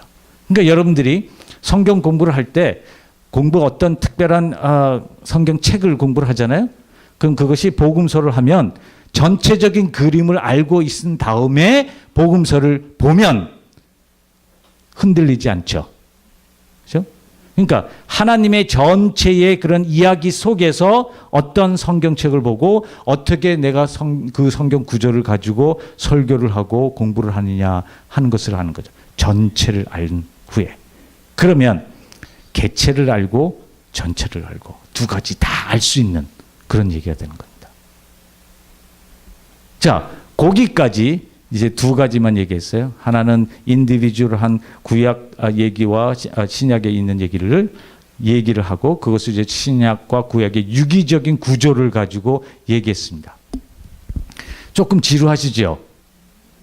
왜냐하면 뭐 이상하다. 내일은 성경 구절 가지고 이렇게 자세하게 해드릴게요. 오늘은 큰 그림 그리면 이 그림이 뭔가 조금 아물아물 거릴 수도 있어요. 자, 그러면 그것을 세 번째로는 요것만 가지고 한번 해봅시다. 토라, 모세 오경만을 가지고. 그러니까 모세 오경만을 가지고 그러면 어떠한 모세 오경이 유기적으로 서로 연관관계를 가지고 있는가 하는 것을 봅니다. 어떠한 주석책을 보더라도 제가 여러분에게 보내준 그 도식은 없어요. 이 도식은 저희 그 유대긴 그 선생님한테서 배운 거예요. 근데 배웠는데 저는 요거보다 조금 제 나름대로 다르게 조금 저 생각하는 게 있는데 일단은 이것이 그래도 좋은 거니까 한번 여러분에게 소개를 하고자 지금 합니다. 그러니까 그 도식을 한번 잘 보세요. 보시면 자, 창세기하고 출애굽기하고 신명기까지 크게 우리나라로만 두 단원으로 나눴어요. 여러분들 옛날에 그 국어 공부할 때 단원 나누기 하죠. 문단 나누기. 그 문단 나누기예요. 그 스토리가 어떻게 진행되는가. 그러니까 첫 번째는 창세기하고 출애굽기하고 신명기까지를 띄었습니다. 두 가지 큰 단어로 나눴어요. 왜 그랬을까요? 출애굽기서부터 신명기까지는 가장 중심된 사람 인물이 누구예요? 모세죠. 모세가 태어난 것을 기록한 것이 출애굽기 몇 장에 나와요?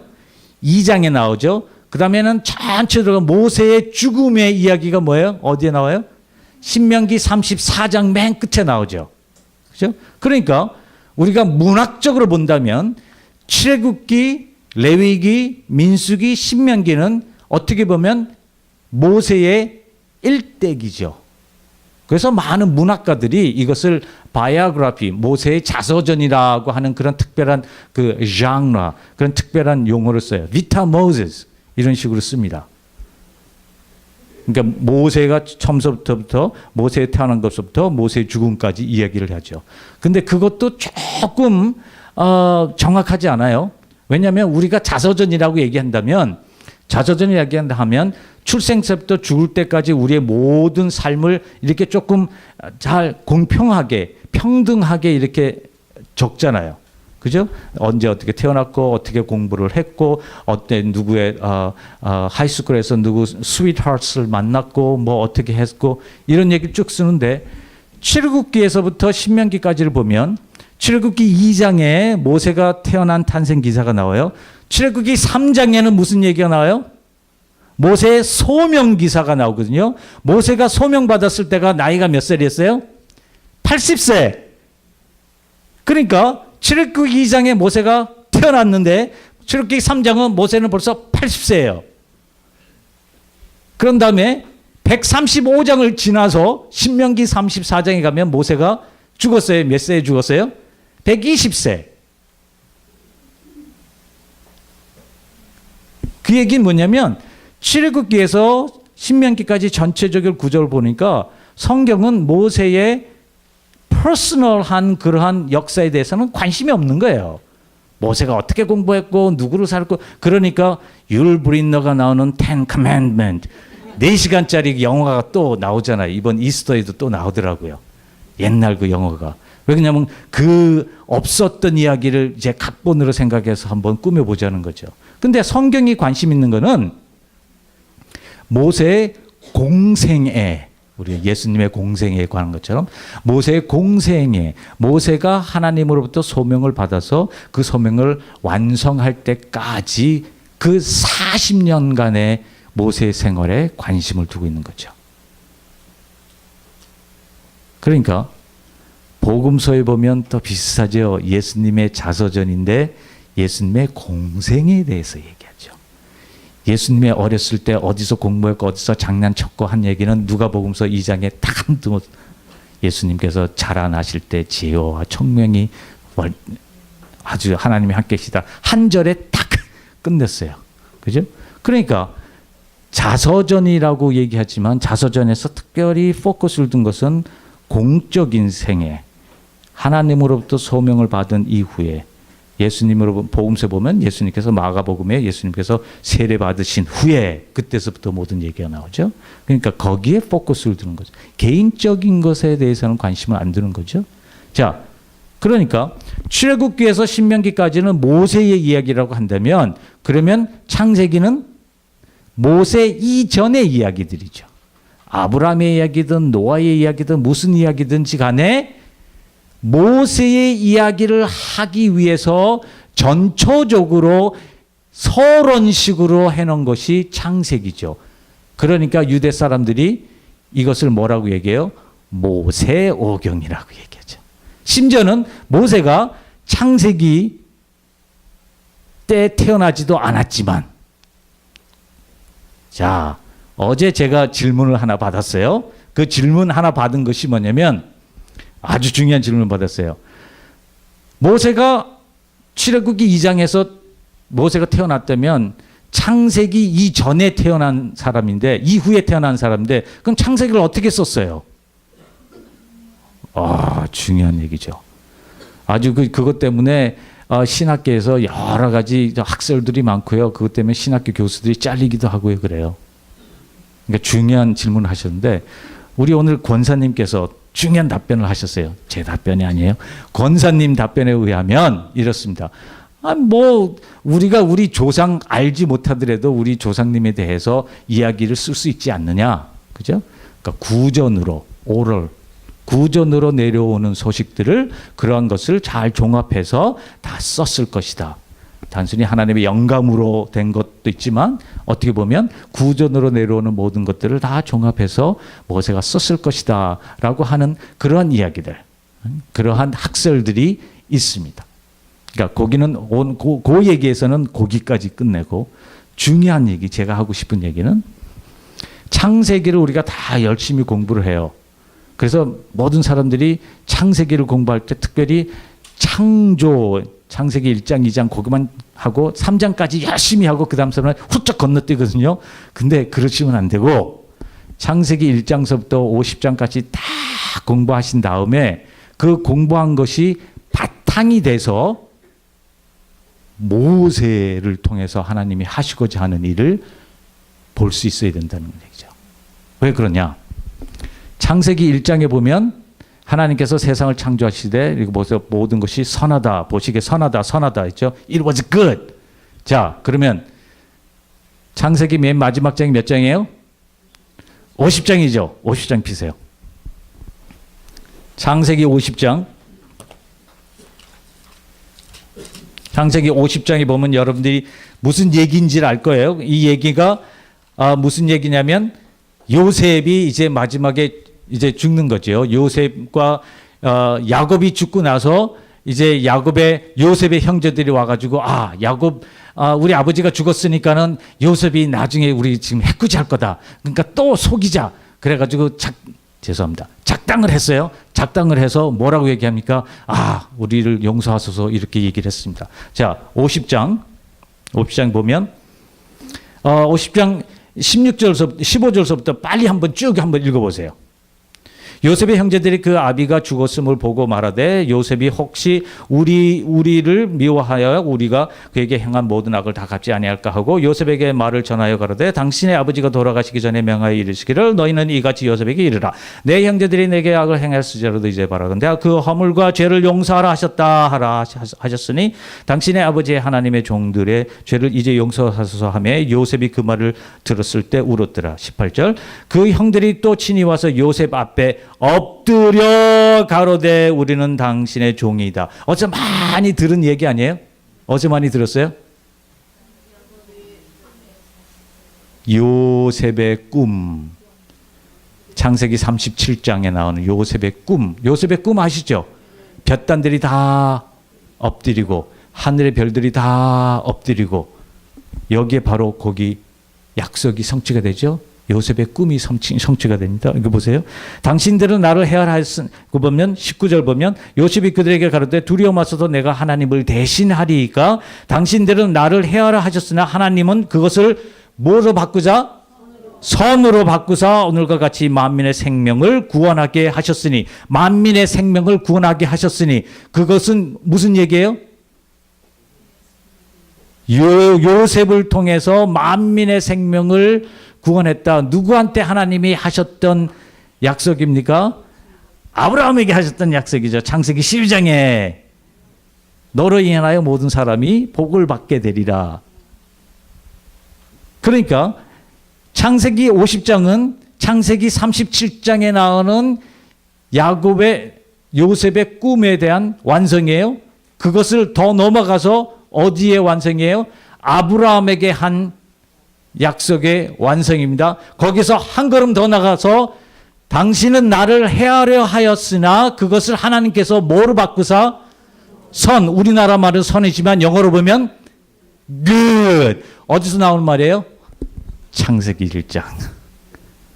하나님의 창조의 질서를 만드시고 창세기 1장에 만드셨는데 그것이 깨어졌거든요. 깨어져서 하나님이 아브라함을 선택해서 깨어진 하나님의 창조의 질서를 회복하시려고 하는 거죠. 그것이 요셉을 통해서 완성이 된 거예요. 창세기 50장이 37장과 12장과 창세기 1장과 딱 연결이 되죠. 거짓말 같죠? 출애굽기 1장 7절 한번 읽어보세요. 그럼 출애굽기 딱 가서 출애굽기 1장 7절 읽어보십시오.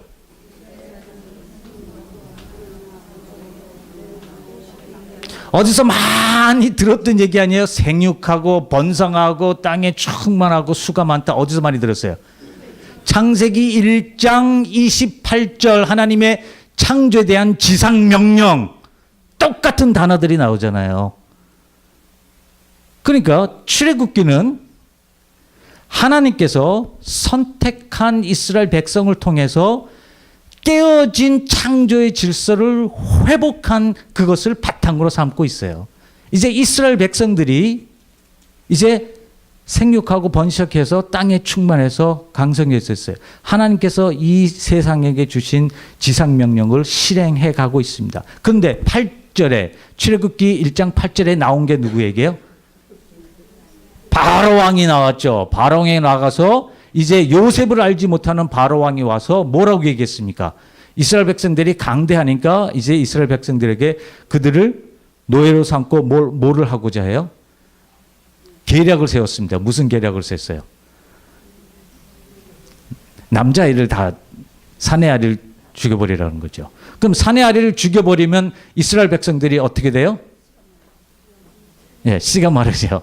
생육하고 번성해서 수가 클 수가 없잖아요. 그러니까 단순히 요셉을 모르는 바로 왕의 계략이 단순히 이스라엘 민족의 숫자만을 줄이는 것이 아니고 약속의 백성들이 하나님의 창조의 지상 명령을 이루어가는 것을 방해하는 거죠. 그래서 출애굽기 5장서부터 12장까지 몇 가지 재앙이 나와요? 10가지 재앙이 나오는데 그 10가지 재앙 중에서 중요한 단어가 매번 나타납니다. 그 나타난 것이 뭐냐면 온 세상에 all the earth라고 하는 단어가 계속 나옵니다. 보세요. 하나님께서 파워가 없어가지고 요셉을 모르는 바로 왕이 딱 생겨가지고 이스라엘 백성, 하나님의 선택받은 백성을 다 어렵게 하면 하나님이 그 스나이퍼를 통해서 총 쏴가지고 바로 왕만 딱 죽여버리면 끝나잖아요. 그런 적이 있어요. 어디 때? 에스더 때. 그죠? 에스더 때 이스라엘 백성들이 남의 땅에 살 때에 그 남의 땅에 살아서 하만이라고 한 사람이 이스라엘 백성들을 전부 다 해하려고 했죠. 근데 에스더를 통해서 하만이라고 하는 한 사람만 딱 쳐버렸잖아요. 그래서 이스라엘 백성은 그 땅에 살았잖아요. 근데 출애굽한 사람들은 뭐예요? 아니 거기에 450년, 460년, 400년 동안이나 고센 땅이라고 하는 그 비옥한 땅에 살았으면 바로 왕 한 사람만 딱 죽이면 되잖아요. 근데 그러지 않고 하나님은 그들을 그 땅에서 나오게 했어요. 왜? 나오게 해서 그러면 어디로 가요? 한국으로 가요? 약속의 땅으로 가야 되는 거죠. 출애굽은 약속의 땅에 가는 것에 대한 출발점입니다. 그죠? 그러므로 인해서 하나님께서 이스라엘 백성, 선택받은 백성들에게 부탁하신 지상 명령을 계속해서 실행하게끔 하시는 이야기죠. 그것이 출애굽기에서부터 신명기까지 이야기예요. 하나님의 이야기. 그죠? 그러니까 창세기는 1장서부터 50장까지 하나님의 선, 하나님의 goodness, 하나님의 창조의 질서에 대한 이야기입니다. 그 이야기가 이제 맛배기로 됐어요. 가능하다라는 거죠. 하나님의 창조의 질서가 깨어졌지만 그 깨어진 질서를 회복할 수 있다라고 하는 가능성을 얘기해 주는 거예요. 그런데 출애굽기는 그걸 계속 하려고 하는데 거기에 대한 걸림돌이 생기게 되는 거죠. 그죠? 바로 왕을 통해서. 그래서 그때부터 하나님이 이제는 어떻게 해요? 하나님이 시내산에서 내려와서 하나님이 이스라엘 백성을 끌고 약속의 땅으로 가는 거죠. 하나님이 하늘상에서 명령만 내는 게 아니라 하나님이 내려오셔서 하나님이 이스라엘 백성에게 주신 그 명령을 실행해 가시는 거예요. 하나님의 이야기. 그게 출애굽기에서부터 신명기까지의 일입니다. 자, 그 이야기를 도식으로 보면 자, 거기에 이제 가로 안에 한번 넣어보세요. 창세기 가로 안에서 몇 장입니까? 50장. 그래서 창세기를 많은 학자들이 두 단원으로 나눠요. 하나는 선족장 시대 해서 이제 족장이라고 얘기하면 아브라함이 족장이죠. 그 제가 한국말로 그렇게 번역했습니다.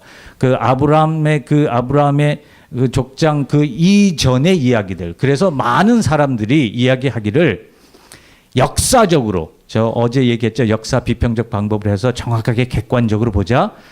역사적으로 직접적으로 우리가 아브라함이 언제 어디서 어떤 모습으로 직접적으로 여행을 했는가 하는 것은 발견할 수 있다. 가능성이 많다라고 얘기를 합니다. 고고학을 통해서 갈대아 우르서부터 쭉 옮겨가는 그 유목민족의 행동을 쫙 얘기할 수 있어요. 그러면 그 전의 이야기들, 그러니까 창세기서부터 창세기 11장 바벨탑 사건까지의 이야기들은 우리가 어떤 역사적으로 이 핀포인트, 정확하게 몇 년, 몇 월, 며칠 여기 일어났다라고 얘기하기는 조금 힘들다라고 얘기했기 때문에 많은 학자들이 창세기 12장을 통해서는 역사적인 얘기, 창세기 1장서부터 11장까지는 조금 역사 그 이전의 이야기들 이런 식으로 구분을 해요. 저는 거기에 대해서 100% 어그리하지 않습니다. 왜냐하면 그것은 역사적인 방법으로 성경을 해석한 것이기 때문에 저는 신학적으로 조금 다르게 해석을 해요. 그거는 내일 하겠습니다. 근데 이제 다른 사람들이 어떻게 했는가를 좀 알아야죠. 그래야지 그것이 왜 조금 안 좋은가를 이제 비판할 수가 있는 거죠. 자, 일단 그렇게 한번 생각을 해봅니다. 그래서 선족장 역사를 창세기 1장서부터 11장까지, 그 다음에 족장 시대 역사를 아브라함과 야곱과 요셉으로 해서 12장서부터 해서 50장까지 됐어요. 다음 그러면 출애굽기에서 신명기까지는 몇 장까지 몇 장일까요? 이제 산수합니다. 출애굽기가 몇 장이에요? 40장. 레위기가 몇 장이에요? 27장. 그 다음에 민수기가 몇 장이에요? 36장. 신명기가 몇 장이에요? 34장. 우리 어카운팅 메이저, 우리 권사님 정확히 몇 장입니까?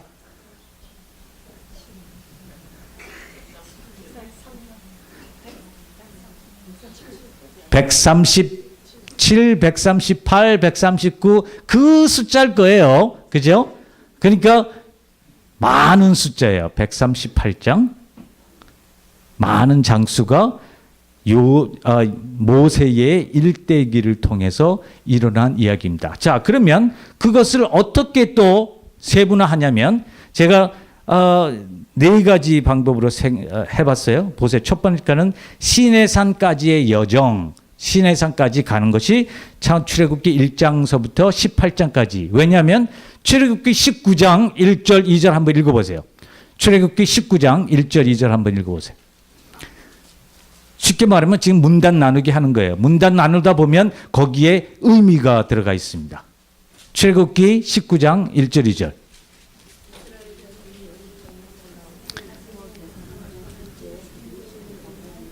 시내 강야에 이르니라. 애굽에서 나와서 시내 강야에 이르렀어요. 그러니까 시내 강야에서 거기서 머물러 있었죠. 그럼 시내 강야에서 떠날 때가 있을 거 아니에요. 그럼 언제 떠났을까요? 민수기 10장 11절 12절 한번 읽어보십시오. 민수기 10장 11절 12절.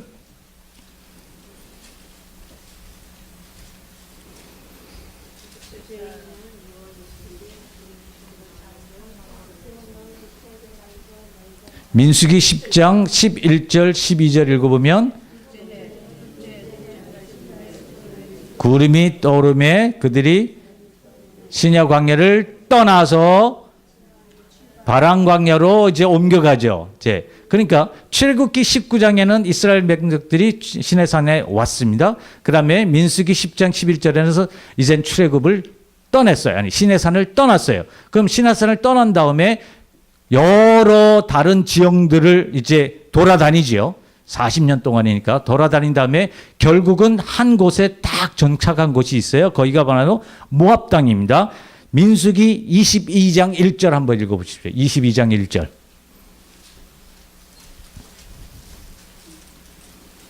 민수기 22장 1절.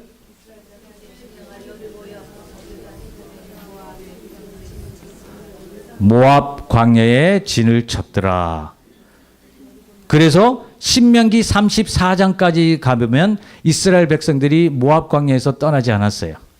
이제 여호수아에 가면, 여호수아 1장에 가면 이스라엘 백성들이 거기서 떠나가는 모습이 보입니다. 그러니까 출애굽기서부터 신명기까지 138장이나 되는 그런 장수를 보니까 이스라엘 백성이 시내산에 들어왔다, 시내산에 머물렀다, 시내산에서 떠났다, 모압에 들어왔다, 모압에 거주했다 하는 것으로 딱 문단이 나눠집니다. 그러면 질문. 이스라엘 백성들이 거쳐간 곳이 많을 것이잖아요. 40년 동안 가면 세르토스도 갔었을 거고 벨플라도 갔을 거고, 그죠? 하와이안 가든도 갔을 거고, 갔을 건데 왜 하필 시내산과 모압 광야 그 두 군데만 이게 특별하게 하이라이트 됐을까요?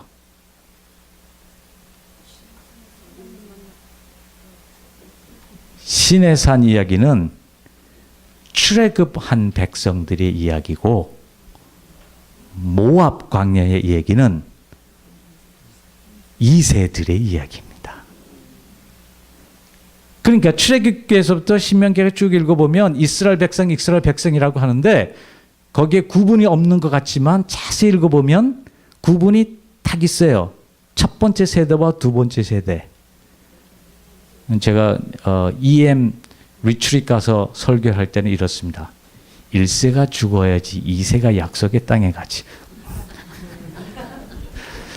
이민 목회에서 상당히 많이 성경적으로 이해가 갑니다.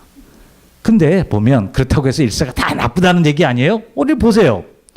그러니까 시내산과 모압 땅이라고 하는 두 군데가 특별하게 하이라이트 되어 있다고 한 것은 이스라엘의 민족의 두 세대를 이야기하는 거예요. 출애굽한 세대는 광야에서 다 죽죠. 그죠? 여호수아와 갈렙만 빼놓고. 그 다음에는 새로운 세대가 약속의 땅에 들어가는 거죠. 그러면 신의 산에서 대한 이제 장수를 한번 봅니다. 신의 산까지의 여정은 몇 장이에요? 1장서부터 18장이니까 18장. 신의 산에서 있었던 사건들은 몇 장이에요? 출애굽기 19장서부터 민수기 10장까지니까 58장. 많아요? 그 다음에 모압까지의 여정은 민수기 10장에서 21장까지니까 11장. 모압 평지에 있었던 사건들은 민수기 22장서부터 36장까지, 신명기 1장서부터 34장까지 48장. 자, 장수로만 보면 그러면 시내산에 대한 이야기의 장수가 더 많습니까? 아니면 모압 땅에 있었던 이야기의 장수가 더 많습니까? 시내산이죠. 그러니까 모압 땅에 있었던 이야기들은 시내산에서 있었던 이야기를 재해석한 것이에요. 다시 얘기합니다. 모압 땅에서 있었던 이야기들은 하나님의 new revelation이 아니고 하나님의 revelation, 하나님께서 계시하신 시내산의 계시를 재해석한 것입니다. 예를 들게요. 신명기, 우리나라 말은 신명기라고 그러죠. 영어로는 뭐라고 얘기합니까?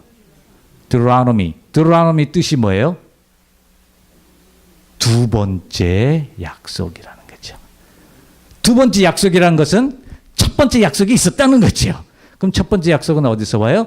시내산에서 하는 약속이죠. 그러니까 학자들이 많이 이렇게 얘기를 해요. 성경 보니까 뭐 중복되는 이야기도 많고 뭐 연대기도 막 틀리고 막 그러니까 정말 골치 아프다. 그런데 이것을 어떤 신학적인 구조로 착 보면 이해가 가는 거죠. 왜? 출애굽한 세대가 하나님의 땅인 시내산에서 하나님의 계시를 받고 그들이 불순종으로 인해서 광야에서 다 죽었기 때문에 하나님의 사랑은 다른 세대를 광야에서 일으켜서 그들을 훈련시켜서 약속의 땅으로 옮겨가는 거죠. 하나님의 약속은 파기되지 않았습니다. 설령 이스라엘 백성들이 포기한다 해도 하나님은 끝까지 그의 약속을 지키시는 하나님. 오늘 얘기도 나오잖아요.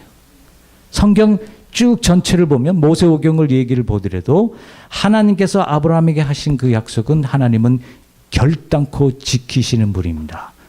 설령 이스라엘 백성들이 그것을 지키지 않는다 해도 하나님은 지키세요. 심지어는 하나님께서 내려오시기까지 하더라도 하나님이 이주하셔서 하나님의 약속을 지켜가는 거죠. 하나님의 신실성에 대해서 정확하게 얘기가 나온 거죠. 그러니까 두 땅은 어떻게 보면 출애굽 세대와 광야 세대를 얘기를 하는 거고, 그 다음에 또 중요한 하나 얘기 보세요. 시내산까지의 여정이 몇 장이에요? 18장. 시내산에서 있었던 사건들이 몇 장이에요? 58장. 모압까지의 여정이 11장. 모압 평지에 있었던 사건들이 몇 장이에요? 48장. 그러니까 장수로 보면 어떤 게 더 중요합니까? 시내산까지 가는 그 기록이 중요해요? 아니면 시내산에서 일어났던 일에 대한 것이 더 중요합니까? 그죠? 모압 땅까지 가는 여정이 중요합니까? 아니면 모압 땅에서 무엇이 일어나는 것인가 하는 것이 더 중요해요? 사건들이 더 중요하죠. 그러니까 모세오경에서 출애굽기에서 신명기까지를 쭉 보니까 성경은 우리로 하여금 어디로 가고 있는 도상에 대해서는 관심이 없어요. 지금 어디에 있느냐 하는 것이 중요한 거죠. 그래서 많은 분들이 성경 공부를 하거나 설교를 할 때 우리의 인생은 광야를 가는 여정이고 험난한 길이고, 길에 대한 얘기가 아니에요. 성경은 지금 여러분이 어느 곳에 있느냐, 그곳에서 하나님께서 어떻게 그의 말씀을 계시하고 있느냐 하는 그것이 중요한 것이죠. 오늘 보세요. 시내산까지 가는 여정보다는 시내산에서 58장이나 성경을 할애해서 하나님이 그들을 훈련시키잖아요. 그리고 모압 땅까지 가는 여정이 아니고 모압 땅에서 새로운 제2세대를 훈련시키는 거죠. 훈련을 받아야 약속의 땅에 가는 거니까. 그렇게 되면 질문하시는 거 있어요. 하나님 째째하게 처음서부터 출애굽한 백성들 그냥 보내면 되지. 그렇게 40년 동안 또 훈련시키고 하냐. 하나님 참 째째하단 말이야. 그냥 그 로켓 한번 착 해서 비행기 타고 착 가면 되지. 이렇게 돌아다니게 하느냐. 하나님은 가급적이면 빨리 출애굽한 백성들을 보내려고 했어요. 보세요. 58장이라는 그러한 지면을 할애해서 하나님은 훈련시켰죠. 하나님의 법을 줬어요. 하나님이 내려오셨어요. 하나님의 성막을 짓게 했습니다. 거룩하게 되는 법을 배웠어요. 다 배우고 민수기 1장서부터 10장까지는 어떻게 이스라엘 캠프를 다 구성해야 하는 것까지 자세하게 설명을 했습니다. 그러니까 하나님이 하실 일은 다 했어요. 이사야서 5장에 나오는 것처럼 하나님이 하실 일들을 다 했어. 그런데 이스라엘 백성들이 시내산에서 떠나자마자 한 일이 뭐예요? 반항했잖아요. 신명기 11장 1절 읽어보세요. 이스라엘 백성들이 원망하여 가로되. 신명기 12장 읽어보세요. 아론과 사라가 모세에 대해서 또 그거 하죠. 반항하죠. 13장 14장 가보세요. 무슨 얘기 나옵니까? 탐정 얘기 나오죠. 탐정이 뭐예요? 그 사람들은 이미 벌써 가나안 약속의 땅 국경까지 갔어요. 벌써. 그런데도 그들이 약속의 땅에 들어가는 것을 반항한 거죠. 보세요. 14장 1절서부터 4절까지 한번 읽어보세요. 민수기 14장 1절서부터 4절까지. 그러니까 이스라엘 백성들이 시내산에서 떠나자마자 한 것이 불평, 불만이에요. 그러나 하나님께서 계속 참으신 거죠. 보세요. 58장이라는 그런 지면을 하려내서 훈련시켰는데 떠나고 나오자마자 하는 게 실패해요. 유현진이 그 스프링 그때 열심히 운동을 해가지고 몸을 길렀는데 다저스 팀에 딱 첫 번에 등판하자마자 홈런을 딱 맞은 거예요. 기분 좋겠어요? 안 좋죠. 그러니까 2회에 나오더니 홈런을 또 한 번 맞은 거예요. 감독이 기분 좋아하겠어요? 그만큼 돈을 많이 들여서 훈련을 시켰는데. 아니, 여러분들이 그 유현진을 좋아한다고 하기 때문에 이렇게 설명을 한 거예요. 보세요. 하나님의 입장에서 얘기를 하면 그 얘기가 14장, 민수기 14장 1절부터 4절까지 한번 읽어보세요. 백성이 14장 보세요. 온 회중이 누가 반항했는가 한번 보세요. 온 회중이 소리를 높여 부르짖며 밤새도록 백성이 고하여 이스라엘 자손이 다 모세 아론을 원망하여 온 회중이 그들에게 가로되 2절 안에 모든 백성들이 반항했다 하는 얘기가 4번이나 나옵니다. 그죠? 얼마나 강조해요. 한두 사람이 반항한 것이 아니라 모든 회중이 다 반항했다. 누가 반항했어요? 모든 사람들이. 자, 계속해서 읽어봅니다. 그러면 언제 반항을 했는가? 거기에 가데스 광야 그때 그것이 국경선이에요. 가나안 땅 국경선입니다. 그 얘기 뭐냐면 뭐 결혼하려고 하는 젊은 총각과 젊은 처자가 또 다툼이 있을 수가 있어요. 그죠? 그런데 이 이야기는 결혼식 주례자 바로 그 앞에서 당신 이 사람을 당신의 남편으로 받아들이겠습니까? 그거 얘기할 때 그 이제 신부가 아니요 라고 한 얘기란 말이죠. 그죠? 언제 이스라엘 백성들이 온 회중이 반항을 했느냐 하는 것은 이스라엘 백성이 가나안 땅에 들어가려고 할 그때예요. 이스라엘 백성이 가나안 땅에 들어간다고 하는 약속의 말씀이 누구한테 제일 먼저 주어졌어요? 아브라함한테 주어졌잖아요. 너로 하여금 큰 민족이 되게끔 하고. 그러니까 이스라엘 민족은 거의 400몇 년 동안 기다려왔던 그때란 말이죠. 그때에 안 갑니다 라고 얘기한 거죠. 하나님이 얼마나 화났었겠어요. 생각해 보세요.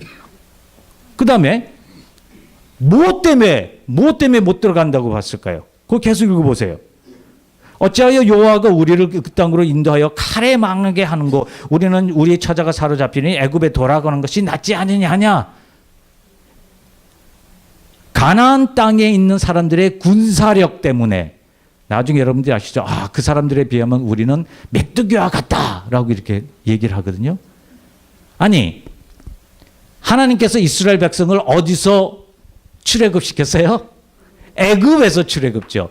애굽하고 가나안하고 군사력 한번 비교해 보세요. 잽이 됩니까? 안 되잖아요. 그러니까 애굽의 그런 광대한 그런 제국에서 하나님이 이스라엘 백성을 건져내셨다면 하나님이 과연 가나안의 그런 군사력을 못 이기실 것 같아요. 하나님께서 하신 출애굽의 사건을 부인하는 거죠. 그 다음에 거기까지는 그래도 조금 이해가 가요. 온 백성이 이제 약속의 땅에 들어갈 그때에 하나님의 주권에 대해서 하나님의 그 파워에 대해서 반항합니다. 그러나 더 문제는 제일 중요한 것은 약속의 땅에 대한 반항이죠. 배고픔에 대한 반항은 이해가 돼요. 왜? 광야 생활을 하니까. 물에 대한 반항은 이해가 돼요. 왜? 물이 있어야 되니까. 거기는 하나님께서 다 제공하셨잖아요. 약속의 땅에 대한 반항이죠. 그런 다음에 그 이제 반항한 것에 대해서 가장 궁극적으로 뭐라고 나오십니까? 보세요. 4절 보세요. 이에 서로 말하되 우리가 한 장관을 세우고 애굽으로 돌아가자. 만일 그들이 애굽으로 돌아갔다고 한다면 그러면 여태까지 하나님께서 하셨던 모든 일들이 다 백지화되는 거잖아요. 출애굽한 것도 백지화됐죠. 시내산에서 하나님이 계명을 10계명을 준 것도 파괴된 거죠. 하나님이 성막을 지은 것도 파괴된 거죠. 하나님이 시내산에서 내려와서 그들과 함께 있었던 것도 다 파괴된 거죠. 결국은 하나님께서 이 아브라함에게 주신 그 약속 자체까지도 포기하는 거죠. 그러니까 14장에 보면 하나님께서 하나님의 self oath 맹세합니다. 결단코 구약 전체 모세오경에 보면 하나님께서 그의 이름을 걸고 맹세한 것이 2번 나타나는데 어디에 나타나요? 14장에만 나타납니다. 그만큼 하나님이 화가 났어.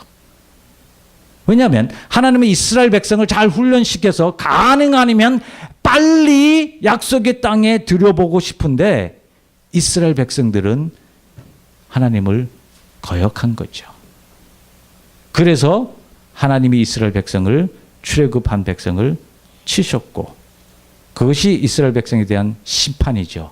그러나 하나님의 사랑은 이스라엘 백성의 반항보다 더 크시기 때문에 새로운 세대를 광야에서 일으켜서 그들은 신의 산 이야기를 못 들었잖아요. 그러니까 모압 땅에서 다시 훈련을 받고 들어가는 거죠. 하나님이 창조 때 하셨던 지상 명령을 이루고 계시는 과정입니다. 이스라엘 백성을 통해서 설령 이스라엘 백성들이 거역한다 하더라도 이것을 여러분과 저의 삶에 적용을 한다 한다면 하나님이 여러분들에게 각자에게 주신 하나님의 계획이 있어요. 여러분이 설령 그것을 모르고 그것을 거역한다 하더라도 하나님은 그것을 이루어 가고 계십니다. 우리가 할 것은 그렇구나 깨닫고 기억하고 그러면 그렇게 하나님이 하시는 일대로 살아가 보자 하는 것이 신앙생활이죠. 하나님의 이야기에 우리가 곁들여서 같이 가고 있는 것입니다. 그래서 나중에는 이제 성소까지, 성전까지 이제 쭉 되는 거죠. 신약까지 연결이 되는데 오늘은 요 얘기만, 토라에 대한 이야기만 했습니다. 그것도 아주 큰 그림으로만 얘기를 했어요.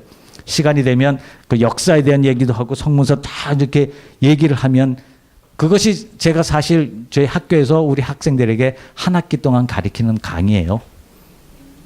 한 학기 동안 학생들에게 이렇게 하나님의 관점에서 성경을 창세기부터 요한계시록까지 쭉 한 학기 동안 훑어갑니다. 이러한 이야기를 가지고. 그러니까 여러분들은 하나님의 이야기 속에 이미 벌써 들어와 계세요. 여러분이 느끼거나 여러분이 모른다고 하더라도 하나님의 이야기 속에 벌써 들어와 계십니다. 여러분의 삶은 어떻게 보면 좋은 것도 있고 안 좋은 것도 있고 하지만 제가 이런 표현을 가끔 써요. 여러분의 삶은 어떻게 보면 여러분 집 거라지예요. 거라지 한번 보세요. 얼마나 잡동사니들이 많이 있어요. 그렇죠? 이것도 있고 저것도 있고 다 있는데 꼭 필요한 거 찾으려고 그러면 어디로 가요? 거라지를 가잖아요. 하나님이 여러분의 거라지에서 새로운 걸 만들어 가시는 거예요. 그걸 여러분들이 기뻐하시고 받아들이는 것이 그것이 우리의 신앙의 생활입니다. 시간이 벌써 9시까지 지났네요. 피곤하신데. 자, 질문은 여러분들께서 적어서 주시고 그래서 이제 오늘은 큰 그림을 그렸으니까 내일은 이제 아주 구체적인 그림, 그중에 구체적인 그림이 계약이라고 하는 그러니까 구약에 보면 계약이 4번 나타납니다. 4번 나타나요. 노아의 계약이 있고 아브라함의 계약이 있고 모세의 계약이 있고 다윗의 계약이 있고 그 다음에는 예레미야에 가면 새 계약을 주노니 새 언약이라고 얘기했는데 새 언약이라고 하는 내용이 없어요. 그 내용을 신약에서 쫙 얘기합니다. 그래서 계약이라고 하는 개념을 가지고 큰 그림을 한번 주제를 잡아보려고 하는 것이 내일과 수요일 이야기입니다. 자, 그러면 거기가 조금 더 깊은 그 분석을 할 수 있을 것 같아요. 자, 제가 기도하고 마치겠습니다.